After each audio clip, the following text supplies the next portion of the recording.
Bienvenue à mon ciné balado épisode spécial Toy Story. Vous êtes en compagnie de Patrick Marleau et Jean-François Breton. Salut Jeff. Salut Pat. Donc, histoire de jouets au Québec. Disons histoire de et jouets. Toy Story en France. Oui, effectivement. Avec nous dans le balado, on accueille un invité qui a une feuille de route assez impressionnante et je vais le laisser se présenter parce que on a un professionnel de l'animation, du cinéma d'animation avec nous pour jaser de toute cette franchise-là qui a marqué le cinéma parce qu'il faut dire qu'il y a un avant et un après Toy Story quand même. Voilà. André Caddy, bonjour. Bonjour. Tu es réalisateur de films, animateur, propriétaire, producteur, tout Plusieurs ça. chapeaux, je pense. Tout ça, ouais. Scénariste même. Oui. Oui, ben écoute, avant tout, dans ma tête, réalisateur, dans le sens que ce que je veux, c'est réaliser. Je travaille 12 ans en jeux vidéo, je suis directeur d'un département artistique d'un studio de Québec, Frima. Puis on a commencé à faire de l'animation à un moment, là, par hasard. On a eu l'opportunité de travailler sur Dofus, dans Kama. Ouais. Puis là, j'ai eu la passion de l'animation. Donc là, je leur ai dit, écoute, je pense que j'ai fini en jeux vidéo. Donc là, dans un premier temps, Frima a embarqué avec en disant, ben écoute, on va te laisser ouvrir un studio d'anime à l'interne, si tu veux, parce qu'on veut te garder, on veut te rester là. Donc, on a quand même fait des belles productions dans Frima. On a fait Maxi, on a fait une série pour Lego, Bionicle pour Netflix, on a fait donc Dofus dans Kama. On a commencé les 2 premières saisons de l'Agent Jean, tu sais, ça renaît bien. Puis à un moment, Frima ralentit un petit peu, il voulait se concentrer en jeux vidéo. Donc là, c'était le temps que j'ouvre mon studio. Mais c'était avant tout pour justement pouvoir porter mes histoires à la base. Donc, je suis réel avant tout. Après ça, j'ai ouvert un studio, donc du coup, animation à Québec pour avoir ma gang. Mon équipe travaille avec moi, donc avec mon associé Marie-Michel Laflamme. Puis après, comme j'étais auteur avant, j'étais auteur BD pendant une 15aine d'années, du coup j'ai récupéré le côté auteur.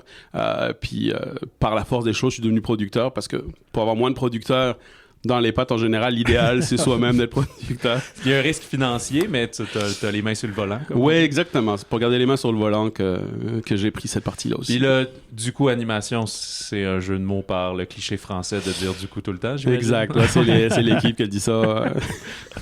Et qu'est-ce que vous avez produit en long métrage? En long métrage, ouais, c'est ça. Quand même des films qui ont fait le tour du monde, là. Ouais, c'est ça. On a ouvert il y a quoi, 8 ans et demi à peu près. La moitié du studio, c'est beaucoup du long métrage. Donc, on a fait Dounia, la princesse d'Alep. On a fait Dounia, le grand pays blanc. On a fait Olafrida. On a fait la moitié du film Alan n'est pas obligé. Où pour une fois, j'étais pas réel. C'était le fun de pas avoir la charge mentale du film complet, là. C'était Zaven Najar, là, qui est un super réal libano-syrien qui habite en France.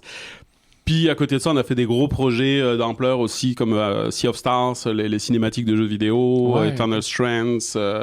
Alors, tous les ans, on fait beaucoup de projets en jeux vidéo. Là, c'est pas mal la moitié de notre prod. Puis c'est un grand plaisir parce que là, on est sur des budgets.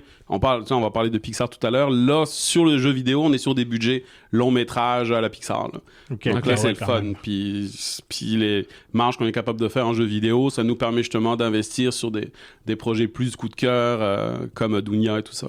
Wow. Puis un peu plus technique, mettons, ton day-to-day, c'est que là, vous n'êtes pas toujours en train de produire nécessairement ou de travailler sur un long-métrage original. Donc, toi, ton travail, c'est aussi d'aller chercher justement des contrats comme ça, des coproductions pour faire travailler l'équipe. Exact, parce qu'on a une équipe permanente, tout le monde est sur place. Là, on a une vingtaine au studio. Puis l'idée, c'est pas de gonfler, dégonfler, de monter une équipe pour un film. Là, c'est d'avoir toujours une équipe sous la main qui fait tout. On fait vraiment tout de A à Z, là, de l'écriture au final. Donc, on travaille... tous les matins, on se pose, on petit déjeune ensemble, puis là, on parle des projets qui s'en viennent, puis à la fois, on va travailler sur du jeunesse, du passe-partout, des trucs de même, des projets vraiment qui vont plaire à l'équipe, parce qu'on a plusieurs jeunes mamans dans l'équipe, mais à la fois sur du trailer. Donc, pendant qu'on fait le storyboard d'un trailer, on est en train de finaliser le compositing sur un autre, on fait l'anime sur le film.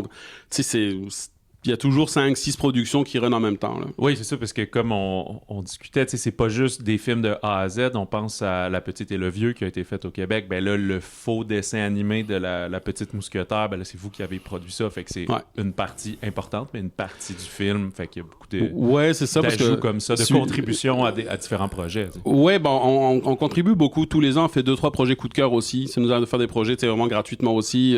Là, c'était quasiment ça, Petit et le Vieux. Les pauvres, là, ont travaillé sur Boîte à savon ensemble, sur un court-métrage avec Parallax, puis où on était coproducteurs. Puis à un moment, il me disait, écoute, toi qui en anime, est-ce que tu peux nous aider? Là, on cherche les droits pour Lady Oscar depuis 2 ans, là, parce que dans le livre original, Le Petit et le Vieux, tous les matins, elle regarde Lady Oscar, puis c'est ça qui qui la motive, la petite et tout ça. Ils me disent, mais on trouve pas les droits, c'est hyper dur de remonter la chaîne de titres. Et en plus, on s'est tapé toute la série, les épisodes n'existent pas. Okay. Ce qu'il y a dans le livre, évidemment, elle l'a inventé. Là. Donc, elle dit, en plus, on sait même pas quoi choisir, même si on a les droits. Je dis, écoute, c'était le début de l'été. J'écoute, on recommence. Avec Sabotage, on est capable de repousser un petit peu. Si au Stars, donc, OK, on va vous aider pendant un petit 2-3 semaines. Puis pour l'équipe, c'est trippant. On dit, OK, on va se faire une sorte de petit dessin animé, style années 80. Donc, ils sont tous inventés un nom japonais qu'ils ont mis dessus. On a écrit, c'est écrit en japonais, mais avec leur nom dessus, mal écrit en jaune. Vraiment, tous les standards. Puis, mais tu sais, là, pour nous, c'était un cadeau. Ils n'avaient pas le budget pour ça. Normalement, on dit, écoute, on les adore Parallax en plus. Mais tu vois, c'est ça, 6 mois, 1 an après, ils sont venus nous voir avec une grosse coproduction, gros film de science-fiction, en disant, écoute, on vous embarque avec. Là, alors que nous, on n'est pas rendu là. On n'a pas autant de maturité qu'eux au niveau producteur. Donc, on ne pourrait pas déposer des films à ce budget-là. Mais là, eux, ils disent, non, mais on a envie de travailler avec vous. Là, donc là... Ben, puis en plus, à tout ça, l'écosystème de la Ville de Québec a l'air fort pour, solidaire beaucoup, là, justement.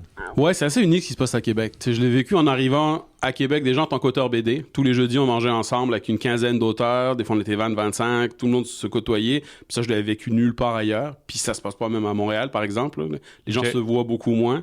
Je l'ai vécu en jeu vidéo après. J'étais dans Epix Québec, là, qui est réunion de jeux vidéo, animation, puis tous les studios, on se parlait. On avait une espèce d'école interactive de jeux vidéo dans Saint-Roch à un moment avec Ubi, Frima et tout ça. Okay. Puis quand je suis arrivé en cinéma, en animation, pareil, on a la table de concertation qui est hyper active, où je suis au CA depuis 6-7 ans, là, où du coup tout le milieu se parle, on se fait des 5 à 7, on se parle. Puis l'idée, c'est d'avoir un écosystème qui est vraiment fort, qui se tient les coudes, qui se respecte beaucoup. C'est le plus important aussi, là. Puis qui essaie de pousser dans le même sens quand on a besoin de pousser. Puis comme on a la ville qui est hyper investie dans le cinéma, puis qui est là dans ses 5 à 7, qui est là à la table avec nous, ça aide beaucoup à faire avancer les choses.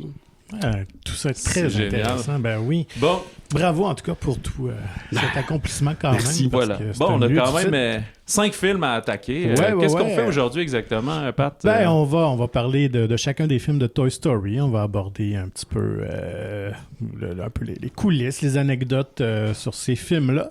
En même temps, c'était le fun d'avoir la perspective de quelqu'un qui travaille dans ce domaine-là aussi. Donc, avant d'aller un petit peu sur le making-of, l'avant Toy Story, j'ai mentionné d'entrée de jeu que lorsque le film est sorti en 95, ça a été un game changer. Ça a changé le monde non seulement du cinéma d'animation, mais d'Hollywood aussi. Ça a provoqué... c'est le premier Pixar. Dans le fond, ils avaient fait des courts-métrages, mais c'est leur premier long-métrage, effectivement. 95, André, t'avais quel âge? Te rappelles-tu d'avoir vu le film et quelle impression que ça t'avait laissé? Ah oui, non, tout à fait. Là, j'avais 21 ans. J'étais auteur BD à ce moment-là, à fond donc déjà dans l'illustration, puis je commençais à penser à l'anime.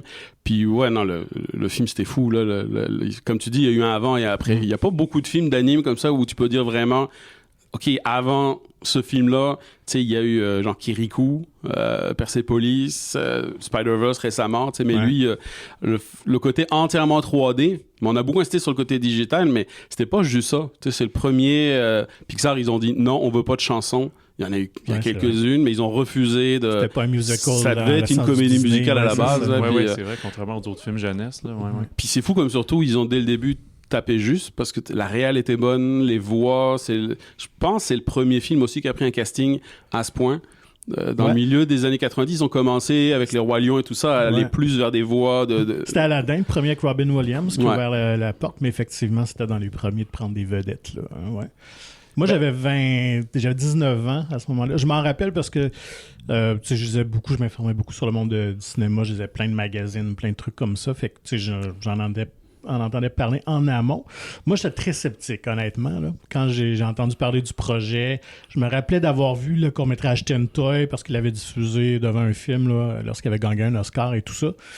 Mais j'étais pas convaincu par cette approche-là. Fait que je suis allé un peu avec une certaine réticence, malgré que les critiques étaient vraiment positives quand c'est sorti. On remonte, mais à ton souvenir, t'es-tu allé comme dans la première semaine ou t'étais allé Oui, j'étais allé, week-end? Non, j'étais allé, moi j'aime ça voir des films dès le début. Enthousiaste. Très enthousiaste. Ça date pas d'hier, ça. Non, vraiment pas. Mais fait que c'est ça, fait que les bonnes critiques m'avaient comme convaincu. Puis finalement, écoute, ça a été un coup de foudre instantané quand j'ai vu ce film-là, effectivement. Toi, t'as dû le voir à la maison. Ben oui, petit. j'étais né, là. Ben oui. J'avais 9 ans, à peine. en 86. Fait que, oui, c'est sûr que je n'allais pas au cinéma tant que ça quand j'étais jeune. Je pense que je l'avais déjà mentionné. Par contre, cela dit, le premier film que j'ai vu au cinéma, dans les premiers, c'était Aladdin. Mais ceux-là, ça doit être à la maison, location, VHS ou des choses comme ça. Je sais pas si... c'est plus mes cousins qu'eux, ils étaient 3, fait qu'ils achetaient plus les films Disney. Fait que... Je me souviens pas s'ils l'avaient, celui-là. T'as-tu un souvenir de ton premier visionnement ou t'étais trop non, jeune? Non, pas. C'est juste dans l'ensemble de la mémoire de ma jeunesse, si on veut. Là. Je peux pas me souvenir de...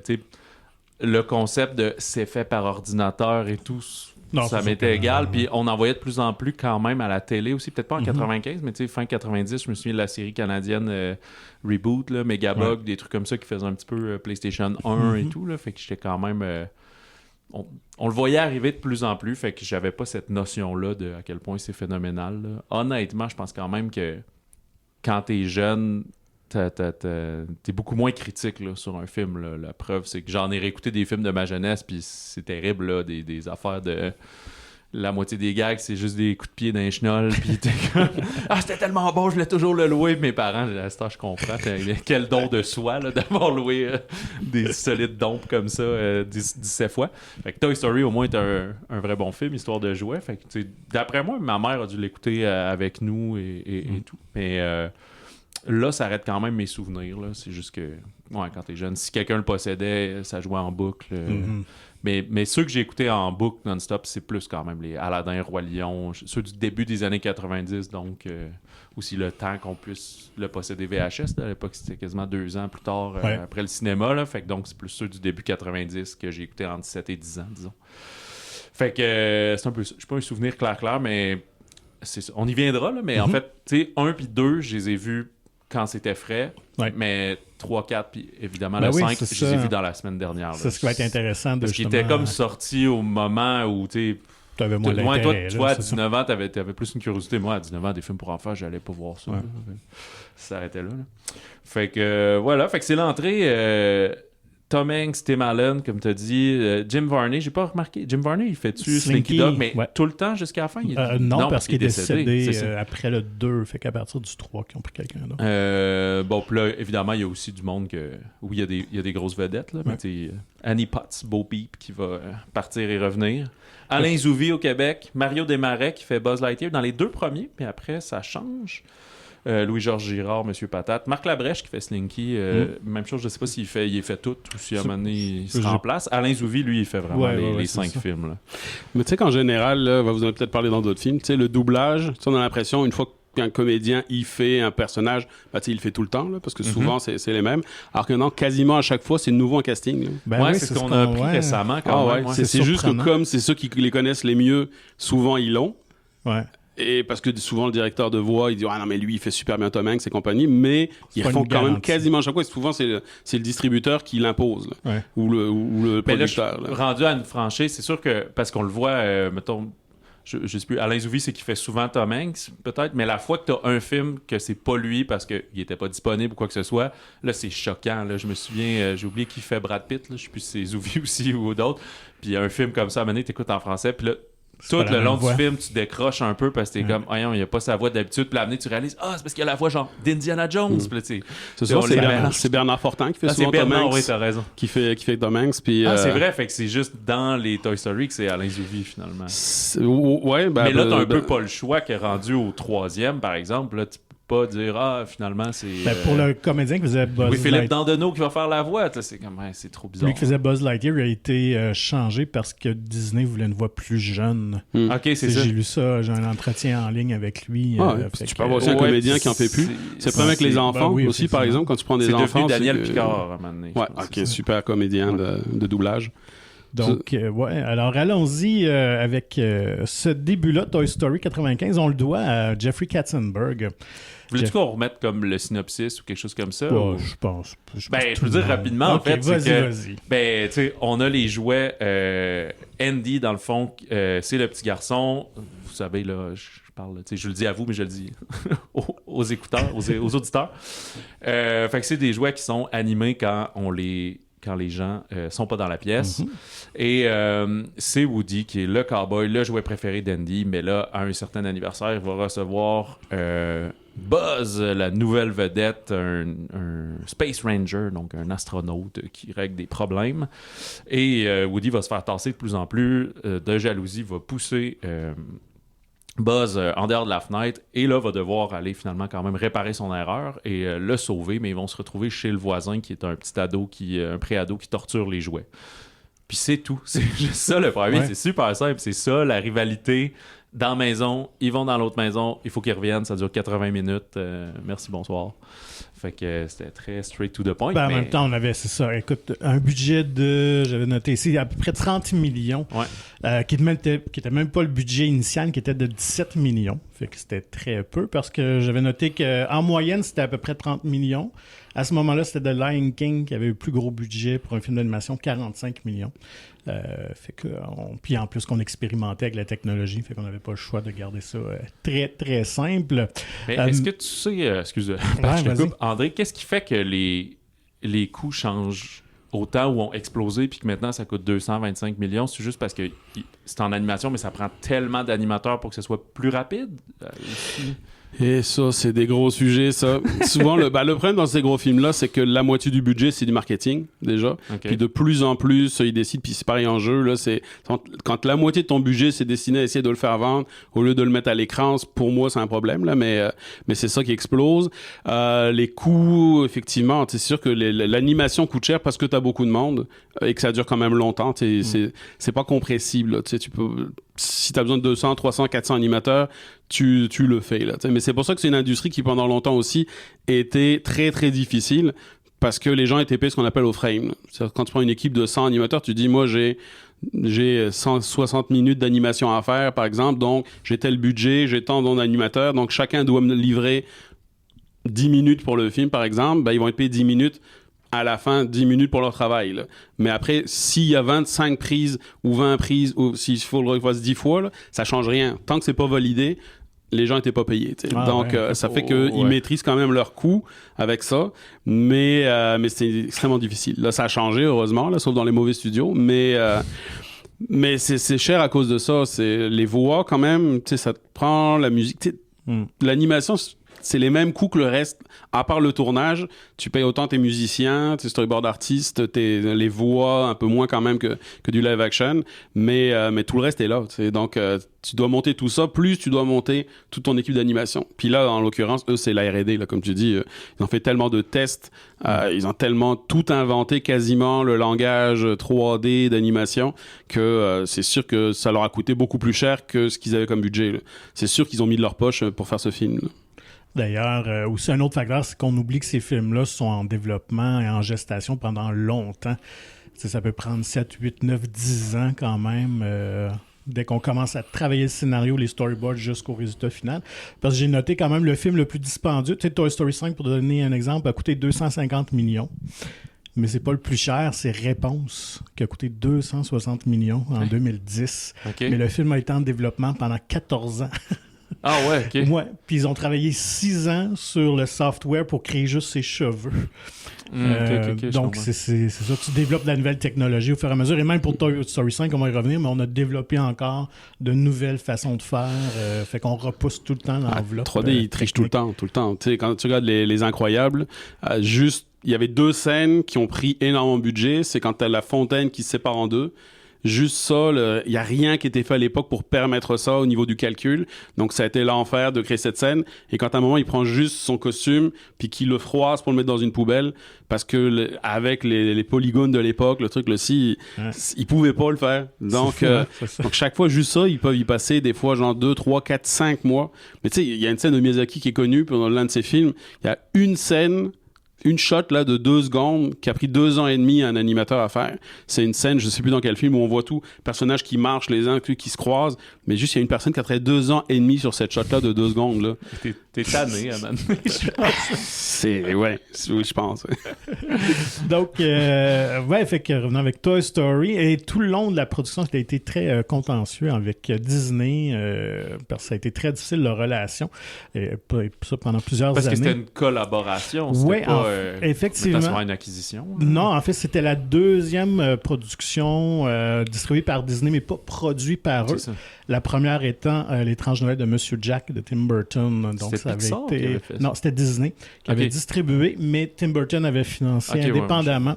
Mais à cause de ça, ça avait permis au studio Disney d'accepter ce souhait-là de travailler. Parce qu'en fait, Jeffrey Katzenberg était comme le chef des studios Walt Disney. Mais tu avais aussi le chef de Disney Animation qui, lui, était très contre cette idée-là, ne voulait pas aller à l'externe, voulait que tout soit produit à l'interne. Évidemment, voyait, je pense, la menace de la technologie numérique aussi. Et Jeffrey Katzenberg, en fait, lui, voulait même pas travailler avec Pixar, voulait travailler avec Lasseter, qui était un ancien de Disney, qui avait travaillé quelques années chez eux et qui avait été mis à la porte, finalement, parce qu'il avait présenté un projet, puis il l'avait juste pas accepté, puis il l'avait mis à la porte, ce qui est quand même truc. Alors, fait qu'on voulait son retour.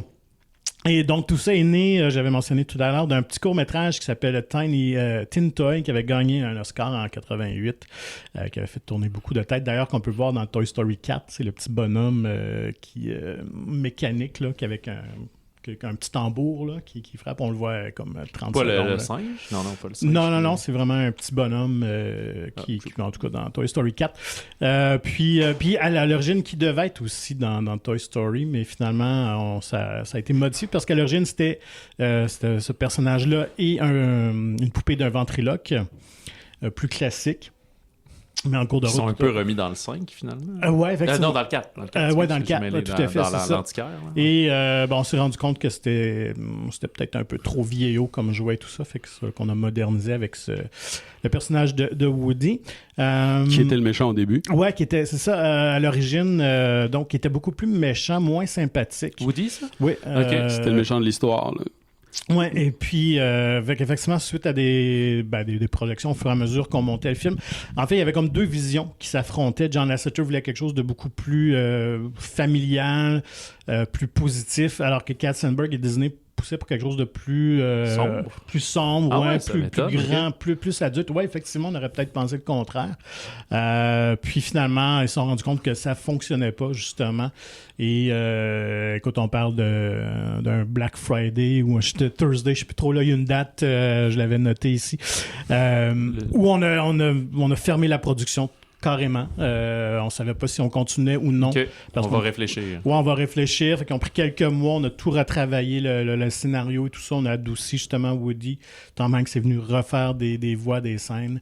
Et puis, finalement, ça a donné ce que ça a donné quand même. Un changement, un pas de recul payant. Ouais, et tu mentionnais aussi Tim Allen au début, mais c'était pas le premier choix pour jouer Buzz. C'était Billy Crystal, en fait. Ouais, ok, tu vois, j'avais en tête que c'était Billy Crystal. Finalement, lui était dans les Monster Inc. Oui, parce qu'il a tellement regretté de ne pas avoir fait Toy Story. Ah, c'est lui qui a refusé. Okay. Oui, tout à fait. En fait, il ne croyait pas à l'animation. Puis pour convaincre les comédiens, ce que Pixar avait fait, c'est qu'ils avaient fait des storyboards utilisant des voix de leur autre film. Fait que Tom Hanks, c'était Turner et Nooch. Et pour Billy Crystal, c'était When Harry Met Sally. Okay. Mais ouais, il ne catchait pas le projet. Fait qu'il a juste décidé de passer. Puis finalement, on est allé chercher quand même une vedette Disney. Parce que Tim Allen était à la tête du sitcom Home Improvement, qui était un des gros sitcoms très populaires. Il n'avait pas encore fait les trucs de Père Noël là, à ce moment-là? Non, ça c'est venu après. Fait que ça a été très différent quand même. Billy Crystal, ça aurait été un autre genre. Puis par après, il a lui-même dit que Tim Allen, ça avait été le choix évident finalement. Là. Puis je l'avais dit hier quand on s'est vu pour le film. Puis c'est moi, tout le long, j'entends George Clooney, par exemple. Je connais pas assez comme Tim Allen. C'est pas quelqu'un qui m'a marqué. Puis si j'ai vu ses projets, c'est probablement traduit en français. Là. Mais il y a plein de fois, j'étais là, il sonne creux un peu comme lui, puis il y a un côté un peu cocky que Clooney a fait dans beaucoup de films, là, sûr de lui, disons. Mais ça, c'est la magie du doublage. Peut-être tu les as regardés en français pendant longtemps, et peut-être la voix, c'est le même qu'on est. Des fois, on a un truc qui se met en surimpression que les Américains n'auront pas, parce que, évidemment, c'est pas la même voix, là, mais nous, des fois, c'est le même acteur.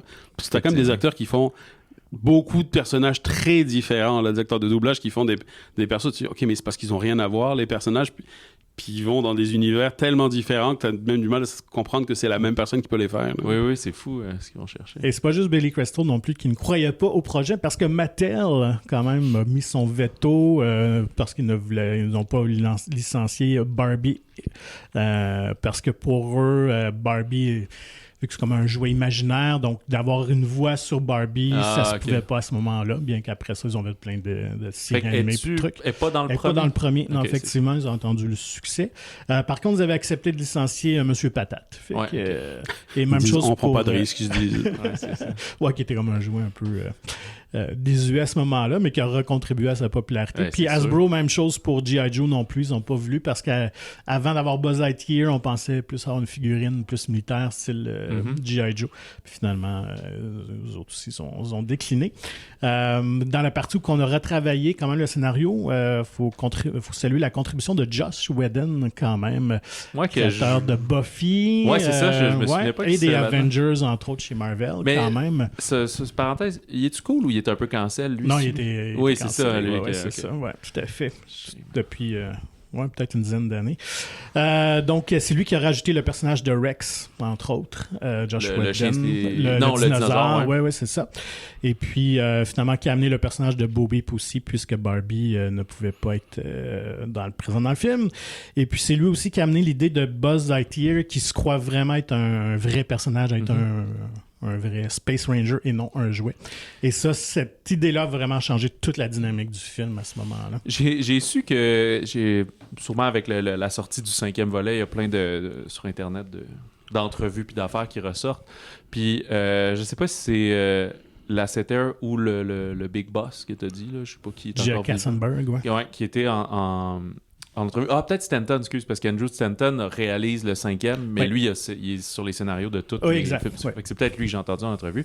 Bref, il disait, il y a une seule faille dans le premier, puis personne ne l'a jamais vraiment révélé, ou en tout cas, il s'était pas venu à ses oreilles jusqu'à récemment, mais lui, il le savait, eux autres. Là, t'es tellement réfléchi, André, quand tu fais ton scénario, ton film d'animation, tout est tellement réfléchi de A à Z que s'il y a des failles, t'es conscient, mais tu vas décider d'aller par-dessus.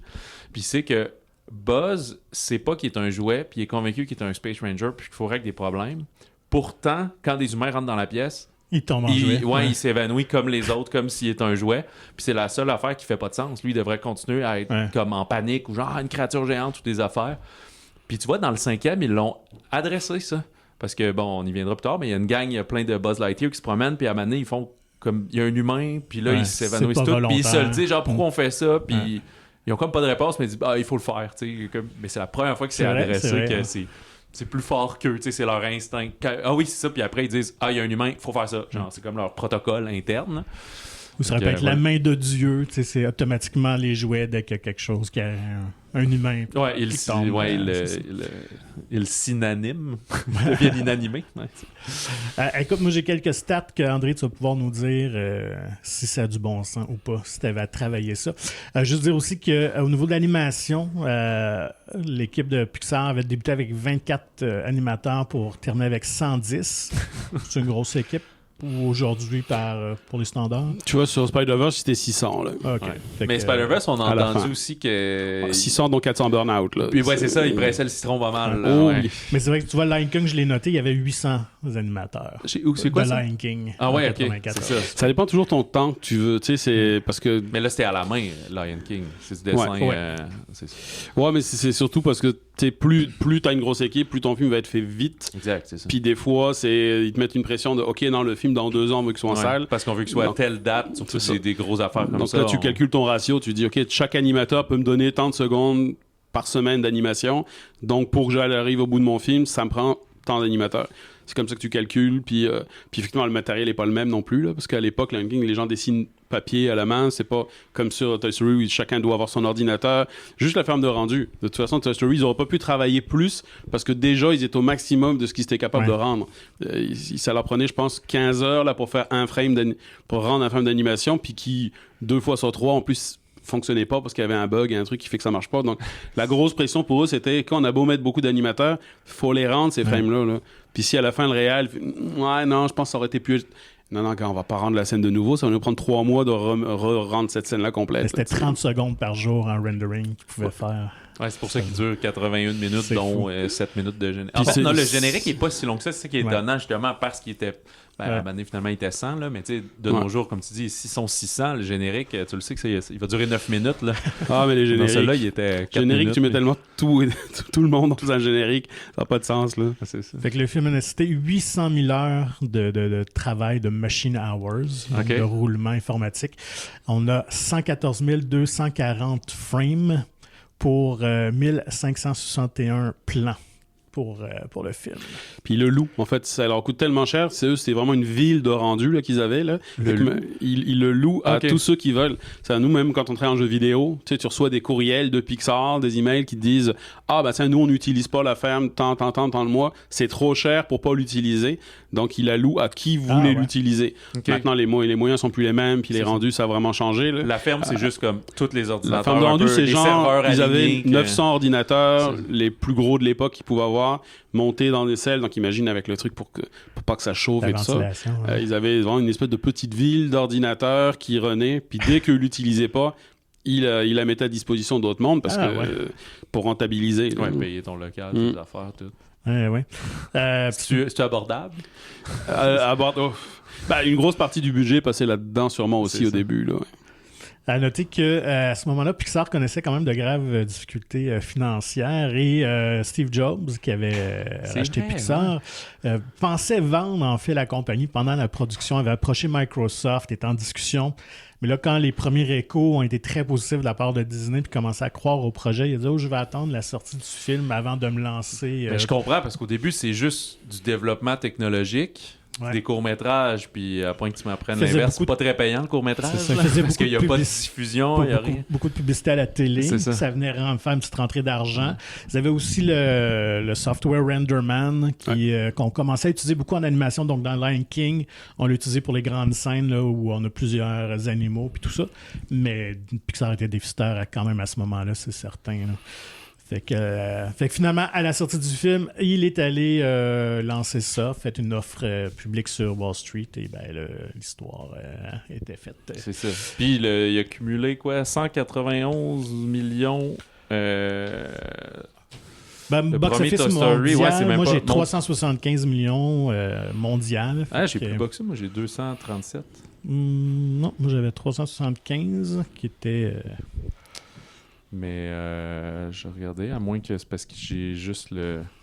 Peut-être en américain, l'autre en canadien. Non, c'est ça. Excuse, t'as raison, c'est même 400, mais ça, c'est All Releases. Fait que là, il faut que t'ajoutes la ressortie de 2009, de 2020, de 2023, de 2025. Il y a comme tellement de ressorties. Mais la première, la originale, c'est 237 World. À l'international, ce qui était quand même excellent pour un budget de 30 millions. Faut dire, le film aussi avait reçu quelques nominations, 3 nominations aux Oscars. Meilleur scénario, qui était le premier film d'animation à recevoir une nomination pour cette catégorie-là. Meilleure chanson, évidemment. Et trame sonore, mais il avait reçu un Oscar honoraire pour, évidemment, toute la technologie, l'avancement, tout ça. Moi, parce qu'il n'y avait pas d'Oscar animation à l'époque, parce que c'est Shrek qui a gagné le premier, là, mais c'est venu plus tard, là, genre 2001, je pense, 2002, un truc comme ça. Je pense que c'est suite au succès de Pixar qu'il y a eu beaucoup de lobbying, j'imagine, de la part de Disney qui avait les poches très profondes. On parlait d'avant et d'après, mais c'est ça, parce que tu sais, pendant longtemps, l'animation, c'était pour les enfants. Toi, tu disais toi-même, moi, à 19 ans, j'allais pas voir des films d'animation pour enfants. Puis, tu sais, il y a un mois, là, j'étais au festival au FICAM, au Maroc, un gros festival d'animation. Puis, un autre réal qui est invité, c'était Michel Oslo, donc le réal de Kirikou.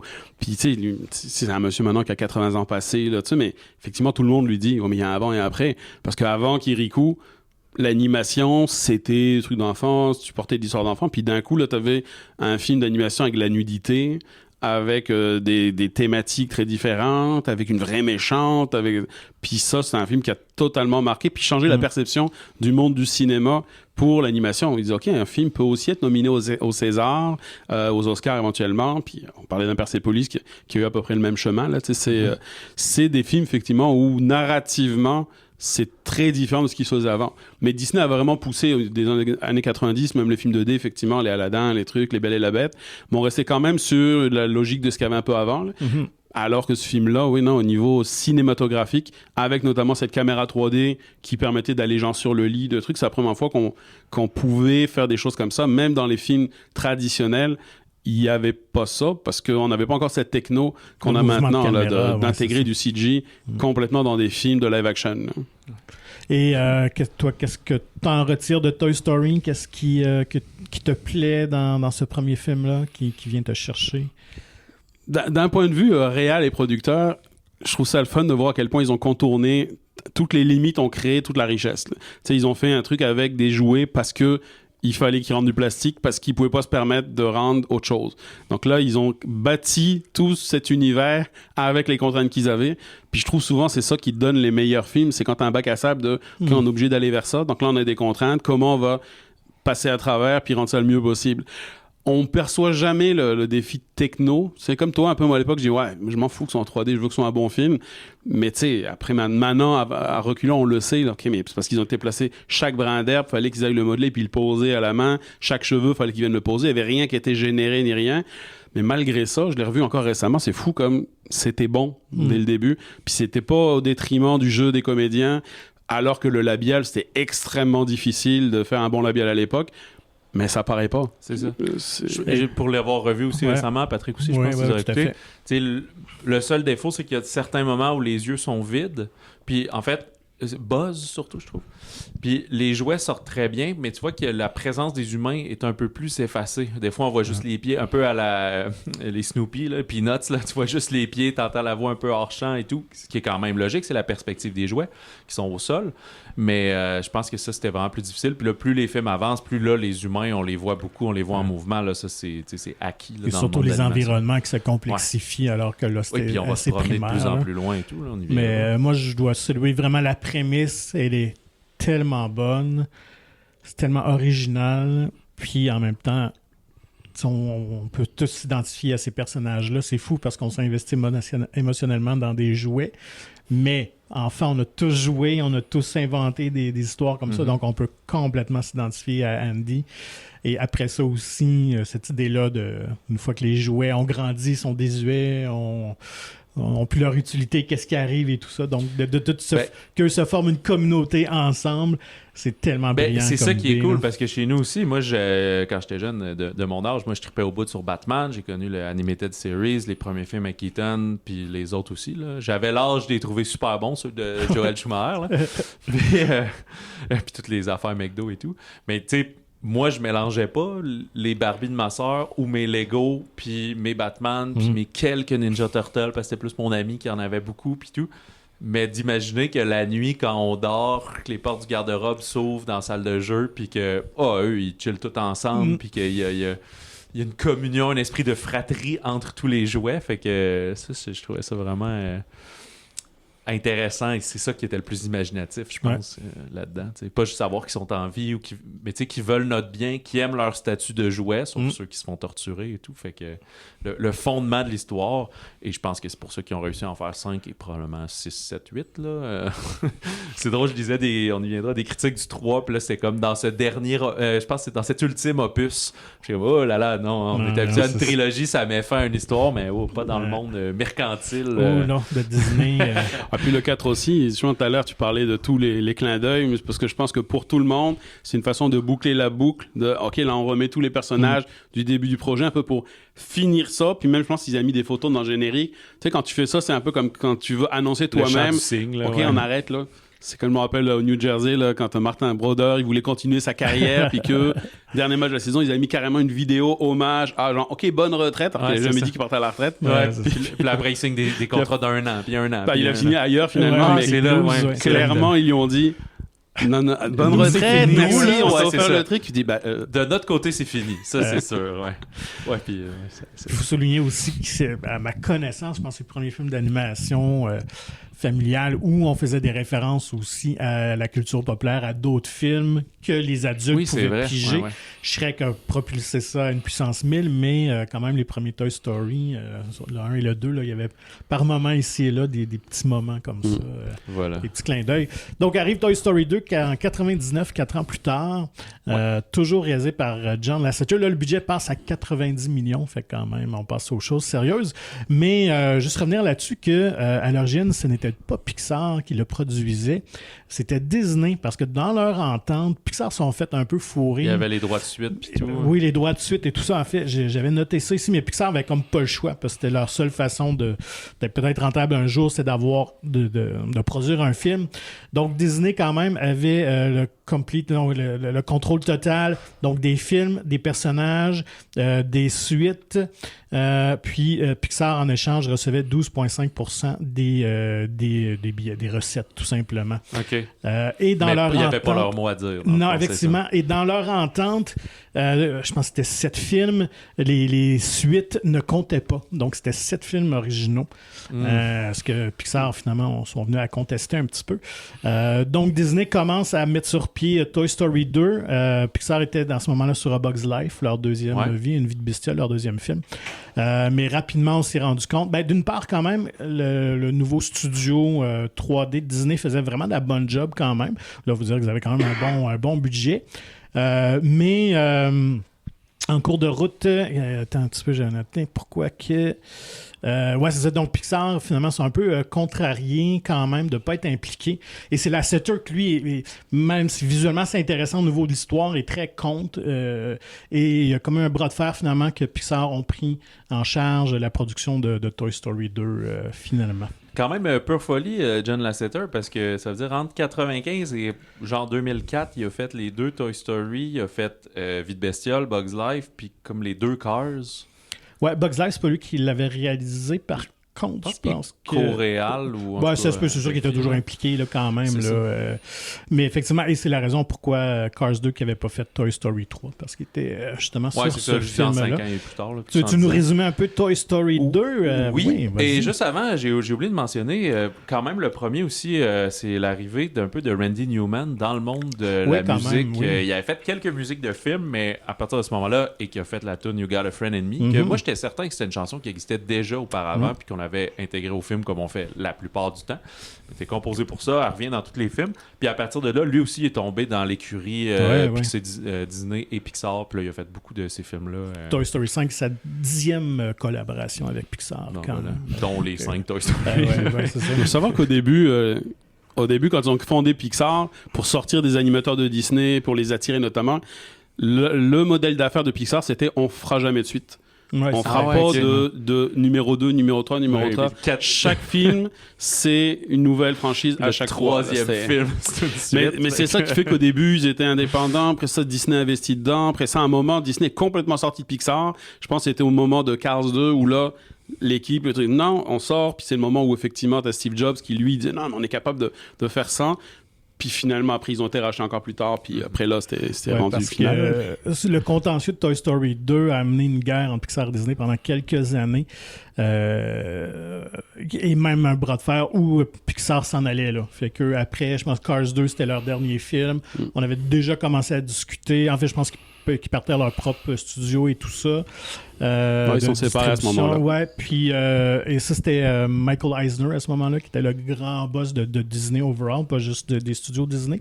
Un homme avec un tempérament et un grand ego, Eisner. Là, je pense qu'il n'y a personne à la tête de ces business-là comme ça qui est si sympathique que ça. Ouais, probablement, pour graver tous ces trucs-là. Et finalement, le board de Disney... Oui, tout à fait.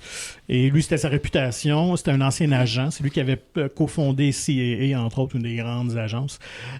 Et finalement, le board de Disney l'ont mis dehors parce qu'ils disaient on ne peut pas perdre Pixar. Les produits dérivés, les ventes de produits dérivés, les productions Pixar étaient plus élevées que les personnages classiques de Disney. Et pour eux, c'était impossible qu'on perde ça. Alors finalement, l'autre s'est fait remercier. Et on a racheté Pixar et justement... parce que c'est vraiment une période où il n'y avait pas tant de produits dérivés, même, il n'y avait pas les DVD, les trucs laissés encore. Je me rappelle à ce moment-là, j'ai travaillé dans ces années-là à peu près à Disneyland Paris. Là. Ah ouais. Puis c'était le début, mais leur politique, c'était, on sort les cassettes, c'était juste des cassettes à l'époque, les VHS, puis ils en sortaient juste, ils commençaient à les sortir pour la première fois, mais avant ça, tu voyais jamais... T'avais pas Disney en cassette, là. Ça, tu voulais voir un Disney, fait qu'ils le ressortent au cinéma ou que tu vois quelques extraits à Noël et tout ça. De Disney, c'est ça. Puis après, là, ils ont décidé, ils disent, OK, on va commencer à sortir, mais ils les sortaient genre 2 à la fois, là. Ils disent, OK, cette année, ça va être genre les Aristochats et les Soins dalmatiens pendant un an. Puis si les gens le veulent, donc les gens ils se ruaient dessus parce qu'ils savent qu'après ça disparaissait. Puis il dit l'année prochaine ça va être les deux là. Donc c'était pas comme maintenant où tu as accès à tout, tu as de la plateforme. Donc c'était pas facile de faire des sous une fois qu'il avait quitté le cinéma. Là. Mais puis tu vois, je me souviens, moi je l'ai connu cette fameuse voûte, la voûte Disney, puis avec les DVD. Peut-être les Blu-ray aussi, là, quand c'était justement le transfert, puis je me souviens d'avoir des amis qui étaient plus fans de ça. Puis ce que ça faisait, c'est que si tu voulais acheter Terminator en DVD, à un moment donné, ben t'attendais un peu, puis il allait finir par être 10$. Mais Disney, comme il contrôlait de même, puis t'es comme, pour un temps limité, vous pouvez acheter Roxy Rookie en DVD, beau coffret puis tout, ben il est 40$, puis il va être 40$ du premier à la dernière journée. Il n'y aura jamais de sol. Puis si tu le rates, il passe à 200. C'est ça, exact. Parce qu'en revendeur, il va te le revendre plus cher parce que c'est rare. Puis, fait que oui, ils ont créé une rareté, puis ils sont assez gros et populaires pour que ça vaille la peine. Fait que peut-être que dans ce sens-là, ça a fini par être payant, mais là, c'est tout sur plateforme, puis t'es juste abonné à Disney+, puis etc. Donc oui, vas-y pour le résumé. Oui, c'est ça. L'histoire de Jouet 2. Par une suite d'aventures, Woody va se ramasser coincé dans la vente de garage et se faire voler par Al, qui est un collectionneur, qui va amener Woody chez lui dans le but de le vendre. Woody va faire la rencontre de Jessie, la cowgirl, du cheval Bullseye et du prospecteur Stinky Pete. Et il va découvrir qu'il est un produit dérivé d'une émission de télé populaire des années 50 en marionnette, justement, de cow-boy, de petites aventures comme ça. Et ben là, Buzz et toute la gang vont essayer de le retrouver pour le ramener à la maison et avant qu'il ne parte pour le Japon où il doit être vendu. Et voilà, ils vont avoir des embûches. Des nouveaux personnages, les fameux petits extraterrestres, Zorg qui est l'ennemi de Buzz. C'est aux États-Unis d'Amérique, Joan Cusack, la sœur de John Cusack, Joanne, qui fait la voix de Jessie, et c'est Violette Chauveau au Québec. Je n'ai pas regardé par contre si c'est elle jusqu'à la fin et encore aujourd'hui. Voilà, puis ben on le voit avec les avancées d'animation, même si on est 4 ans plus tard, ben là on sort plus de la maison. Là, on va aller on va être dans la ville. C'est ça. À la station-service. Non, c'est dans le premier, ça. Ouais, non, c'est ça. Ils vont se rendre au magasin de jouets. Oui, c'est vrai. Puis c'est là qu'il va y avoir plein de buzz, puis tout. Là. Puis à l'aéroport aussi, là, dans les. C'est quand même surprenant, parenthèse, sur la logique. Tu sais, Buzz, c'est le nouveau jouet de l'heure. Fait que c'est pour ça que Andy reçoit un Buzz, puis que quand tu vas dans les magasins, il y a plein de Buzz Lightyear, puis tout. Il suffit d'aller dans un magasin de jouets, là. Je veux dire, Toys R Us, dans un Walmart ou quoi. Puis là, il va y avoir un jouet qu'il y en a plein, tu sais. Mais je comprends pas pourquoi il y a un Woody. Ouais, parce que c'est des années 50, puis lui, il trippe, puis il y a des posters, tu sais, qu'avoir un vieux jouet, ça se peut, mais.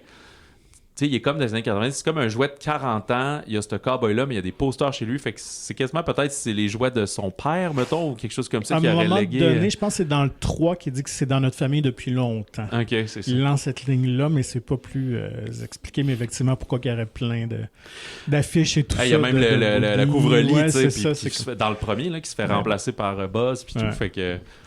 faut l'accepter, j'imagine. Effectivement. Tu parles du personnage de Jessie. Le personnage a été ajouté à la suggestion de la femme de John Lasseter, qui trouvait que dans le premier manquait un personnage féminin fort, parce qu'évidemment Bobby c'est un peu faire valoir, elle n'était pas très importante. Ben, en fait, justement, dans ma réécoute récente, parce que là, j'ai tout réécouté dans les 10 derniers jours, puis le premier, je trouve que c'est vraiment un film de gars. Puis je pensais qu'il y avait une universalité puis qui était comme non-genrée, là, disons d'une certaine façon. Mais c'est tous des personnages masculins. C'est un gars c'est un petit garçon qui a des jouets de gars, bonhomme. C'est Monsieur Patate qui rêve d'avoir une Madame Patate. C'est un chien, un dinosaure, un cowboy, un Space Ranger. Puis un voisin qui torture les jouets. Tout est comme vraiment masculin. Puis j'étais comme des petits jouets, des petits soldats plastique, là, tu sais, puis tout, c'est ça. Puis j'étais comme, je m'en souvenais pas quand j'étais jeune à quel point c'est garçon, ce film-là, finalement. Puis c'est vraiment à partir du deuxième, puis effectivement, de l'arrivée de Jessie, puis d'avoir certains personnages féminins qui sont plus forts, que le film devient, pas un film de filles, mais devient plus neutre, puis devient juste sur l'enfance, tu sais, je trouve. Oui, tout à fait. Bon point. Le personnage de Al, le collectionneur, a été inspiré de John Lasseter. Je ne sais pas si vous le savez. Il est un grand collectionneur, effectivement, de jouets. Et l'idée du personnage lui est venue alors qu'il travaillait sur un des films de Pixar. Et dans son bureau, il y a plein d'objets de collection. Et ses enfants venaient Et ça le stressait un peu.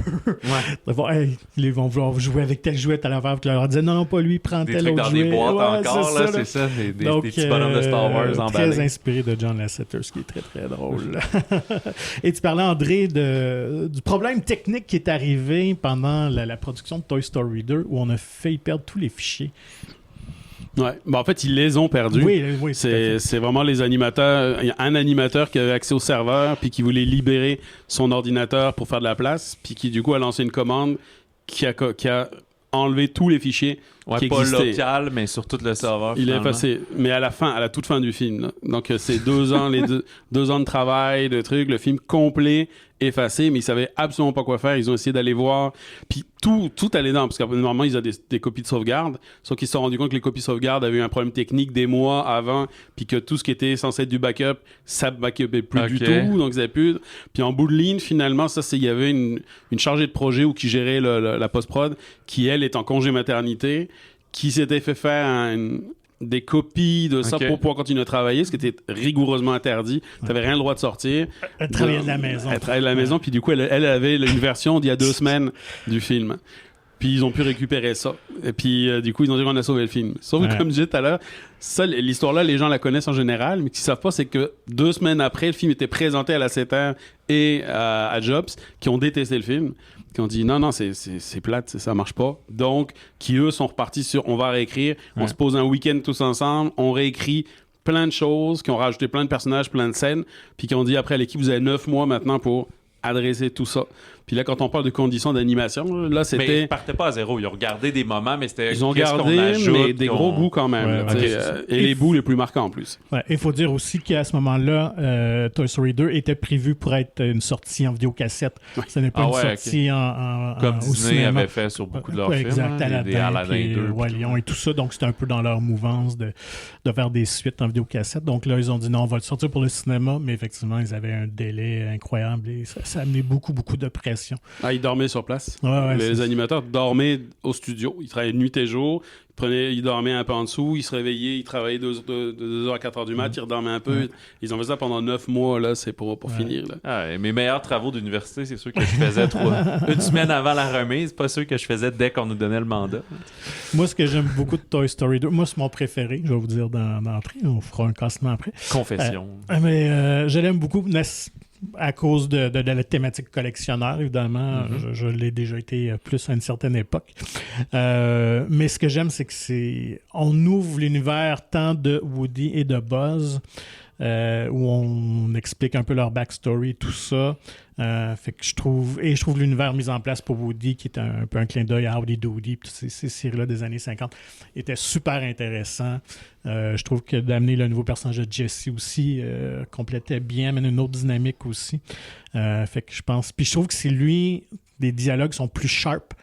Je trouve qu'il est vraiment bien écrit, vraiment au niveau des dialogues. Je trouve que c'est percutant. Il y a de très bons gags aussi. Je trouve qu'il est très drôle. Parce que on a parlé, ceux que ça fait longtemps qu'ils l'ont vu, ce qui est intéressant dans l'arc de Jessie, c'est qu'elle aussi est un...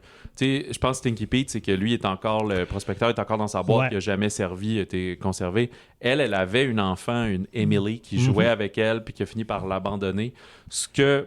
peut-être éventuellement les jouets de Andy vont connaître, là, vont se retrouver dans les films suivants, mais elle a été abandonnée, donc elle a plus confiance en les humains, elle préférait être dans un musée, elle veut plus se faire rebriser le cœur comme ça, à être mise de côté, puis là, à partir de là, ça va inspirer des 3 prochains volets, là, cette idée de fin de l'enfance et de l'abandon. Là. C'est comme la mise en place aussi du concept Pixar au niveau de la scénarisation. Vous pouvez analyser tout ça dans chacun de leurs films, mais ça part toujours du personnage qui a été blessé, qui a une fausse conception. Et finalement, l'histoire, le dénouement du film va faire qu'elle va changer sa conception. Elle n'avait pas vu, les œillères vont ouvrir. Effectivement, beaucoup de méfiance envers les humains, envers les enfants. Elle ne veut plus retourner là. Elle va être heureuse dans son musée, mais finalement, elle va guérir un peu ses plaies et finalement retrouver un bonheur. Fait que c'est vraiment la méthode de la recette Pixar au niveau des personnages. Mais c'est ça qui est drôle aussi, par contre. Là, c'est justement, on disait, cette scène notamment de Jessie qui soit abandonnée fait partie des scènes rajoutées par la CETER. Elle n'existait pas, le prospecteur n'existait pas, donc il n'y avait pas d'opposant qui lui veut dire non, c'est ça qu'on veut. Mais tu dis, et je comprends pourquoi il dit mais si tu enlèves ça de ce film-là, tu enlèves 80% de la charge émotionnelle. Ouais. Mais très souvent, c'est ces scènes-là que tu rajoutes très tard, parce que quand un film il passe tellement à travers des mains, des comités, des trucs, que finalement ton histoire à la fin, elle est le fun, mais il te manque beaucoup. Mais une fois qu'un film est parti, là, c'est organique. Donc c'est là que tu rajoutes des scènes, tu as une idée qui pop. Puis très souvent, ces idées-là, c'est ça qui fait le film. Tu disais tout à l'heure, je pense dans le premier, le fait que Buzz, lui, sait pas que c'est un jouet. Mais finalement, ça devient quasiment la thématique du film, de savoir, OK, des fois, on comprend pas sa fonction, des fois, on n'a pas de regard soi-même sur sa vie, sur à quoi on s'en... Puis que finalement, il devient heureux de devenir un jouet pour cet enfant-là, puis qu'il dit, OK, ma mission, c'est de le rendre... Tu sais, puis finalement, tout ce qui fait que le 1 est beau, c'est ces petits détails qui ont été rajoutés, mais c'est ça qui fait que c'est pas cohérent, par contre, parce que des fois, tu dis, OK, mais pourquoi il sait pas du coup? Mais ça, c'est le problème. Quand tu arrives avec une idée très tardive, c'est qu'après, tu viens démonter un château de cartes que tu avais mis 2 ans, 3 ans à monter, parce qu'il y a des trucs qui font plus de sens, mais tu dis, OK, mais l'idée est trop bonne pour que j'enlève. Mais comme vu que le reste est déjà animé, je peux pas non plus foutre en l'air 25 minutes du film. Donc... Mais fait souvent, ces idées de fin sont bonnes. Là, ouais. Tu te mets à mettre du scotch tape sur ton château de cartes pour qu'il tienne, fait qu'il est plus... Puis tu dis, comme il n'y aura pas de suite, c'est pas grave, parce que comme il se disait, il n'y aura pas de suite, donc on s'en fout un peu. Exact. Puis finalement, non, maintenant, ils sont obligés de l'expliquer 4 épisodes plus tard. Pourquoi, finalement, Buzz, blabla. Mais ça, il y a aussi, je crois quand même, de ce que tu apportes là, André, c'est que je pense que tous les films hollywoodiens, du plus intimiste au plus gros, à cette heure, il y a toujours une idée de... Mais s'il y a une suite, t'sais. Il n'y a pas toujours l'ouverture à une suite, comme Retour vers le futur avait fait, justement. On fait une ouverture, mais là, finalement, c'est pas ça qu'on veut. Puis là, on enlève le personnage. Là, il faut la ramener pour la domper. Puis tout. Fait que, mais maintenant, je pense qu'ils se disent toujours, genre, bon, s'il y a une suite, surtout dans la grosse production, là, il va y avoir cette idée-là de... Est-ce qu'on va être capable de continuer quelque chose? Faut pas trop fermer de porte. T'sais. Ah, puis des fois, ça vient naturel. T'sais, nous, quand on a fait Dounia la princesse d'Alep, pour nous, il n'y avait pas de suite. Ça terminait, le père sortait de prison, il allait retrouver.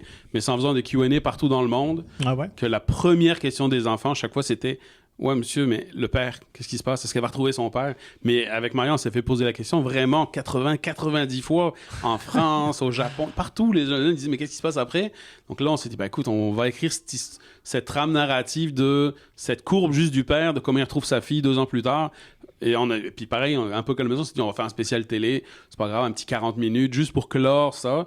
Mais finalement, qui est devenu un 54 minutes, qui est sorti en salle aussi, parce que les gens voulaient voir cette suite, puis ils voulaient voir cette courbe-là. Donc, des fois, c'est ton histoire qui demande une suite, là.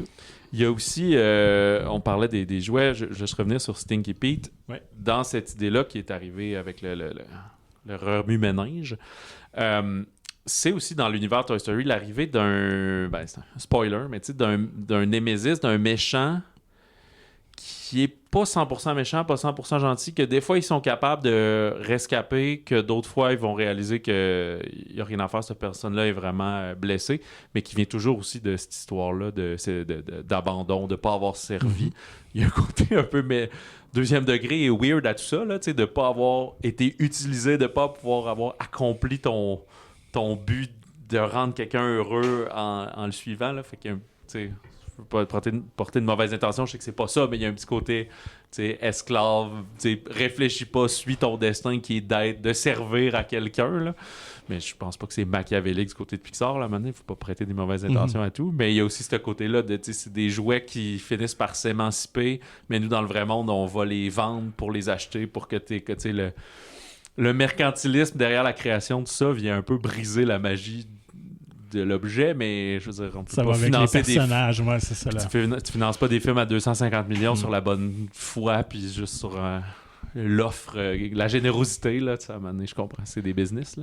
Puis à noter aussi, Toy Story 2, tu parlais de la séquence avec Jessie et Emily. C'est Sarah McLachlan qui fait la chanson, évidemment, qui était une des grandes de tout noter, chanteuses canadiennes à ce moment-là, donc qu'on est allé chercher pour ce côté-là, parce qu'elle a quand même un son très tristounet dans ses chansons, très contemplatif. Puis tu sais, veux pas ce côté-là du collectionneur a dû aussi lancer ça parce qu'ils ont dû réaliser après la première histoire de jouets, on fait des jouets, des Buzz Lightyear, on vend des édredons, des sacs à dos, là, l'Empire Disney comme on connaît avec Cars entre autres, puis tout commence, mais, ou disons, se poursuit. Sauf que ils ont dû réaliser aussi que finalement, il y a des adultes qui achètent un Buzz puis qui le laissent dans l'emballage puis un Woody puis qui se mettent à le collectionner. Fait que ça a dû un peu inspirer cette histoire-là qui devient aussi, vous pouvez acheter aussi votre propre Jessie puis la garder dans l'emballage d'un coup que dans 30 ans, ça vous paye un chalet. Oui, il faut pas oublier que c'était, dans ces années-là, c'était le regain des figurines Star Wars aussi qui a comme relancé la vente des jouets. Phantom Menace, là? Ouais, c'est ça. Oui, en 99. Fait que... Oui, mais avec le 1, 95, entre 95 et 99, on a relancé la gamme de figurines Star Wars et ça a explosé le milieu des ventes de jouets parce que là, justement, ma génération qui avait grandi avec ces jouets-là, on était dans vingtaine, on voulait avoir tous les jouets qu'on n'avait pas eus.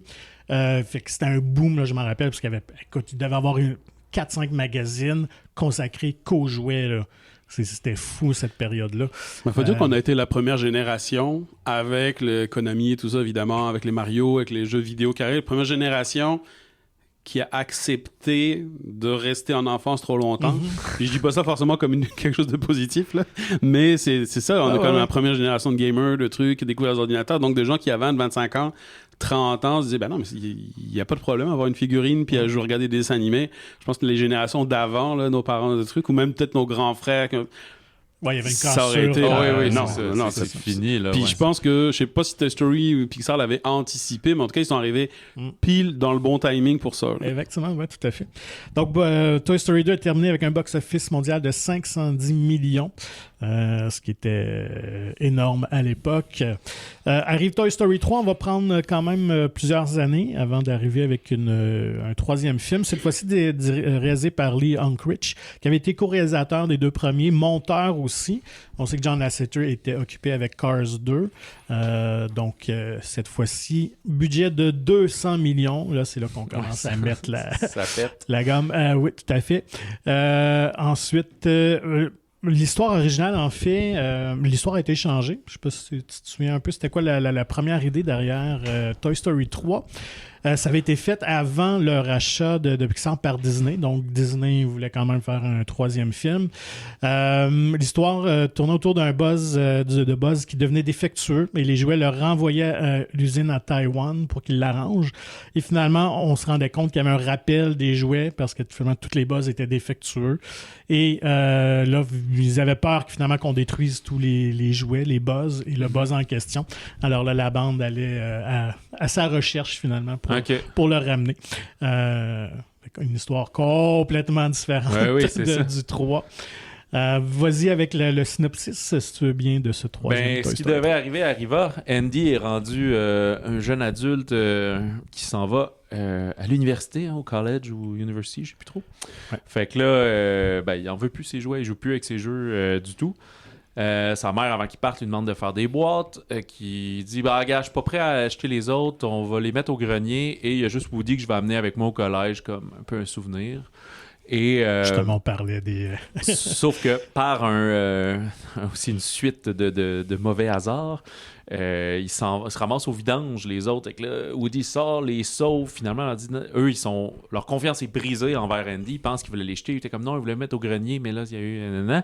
Fait qu'ils décident de tout se sauver puis d'aller à la garderie, comme aller en don à la garderie. Et là, quand ils vont arriver là-bas, ils vont faire la rencontre. Waouh, il y a plein de jouets, c'est super. Et là, c'est Lotso, qui est un gros nounours. Qui est comme un peu lui qui règne là. C'est le parrain de la place. C'est ça, mais là, derrière toutes ces gentillesses, vont réaliser que lui, les nouveaux jouets, il les envoie aux 18 mois qui se font maganer. Alors, tout le monde essaye de se sortir de ce pétrin-là, alors que Woody, lui, insiste pour retourner. Il y a le chanceux qui va être amené au collège avec Andy, puis même s'il joue plus avec, va pouvoir le voir grandir puis évoluer.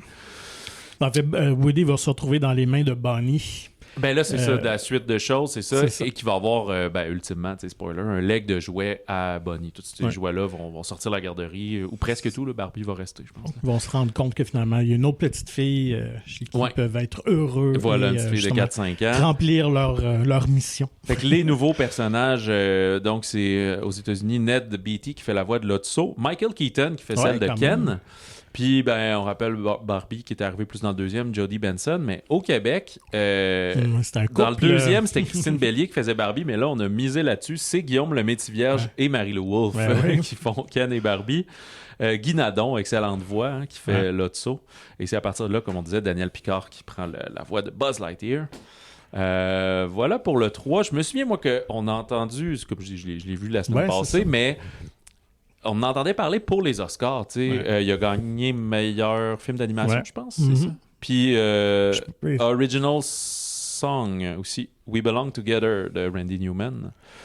Puis je me demande si c'était peut-être même pas une nomination. Mais il était nommé meilleur film, meilleure adaptation de screenplay, puis sound editing. Mais je pensais que c'était le premier film d'animation à être nommé meilleur film, mais c'est pas vrai. L'année d'avant, il y avait eu Up.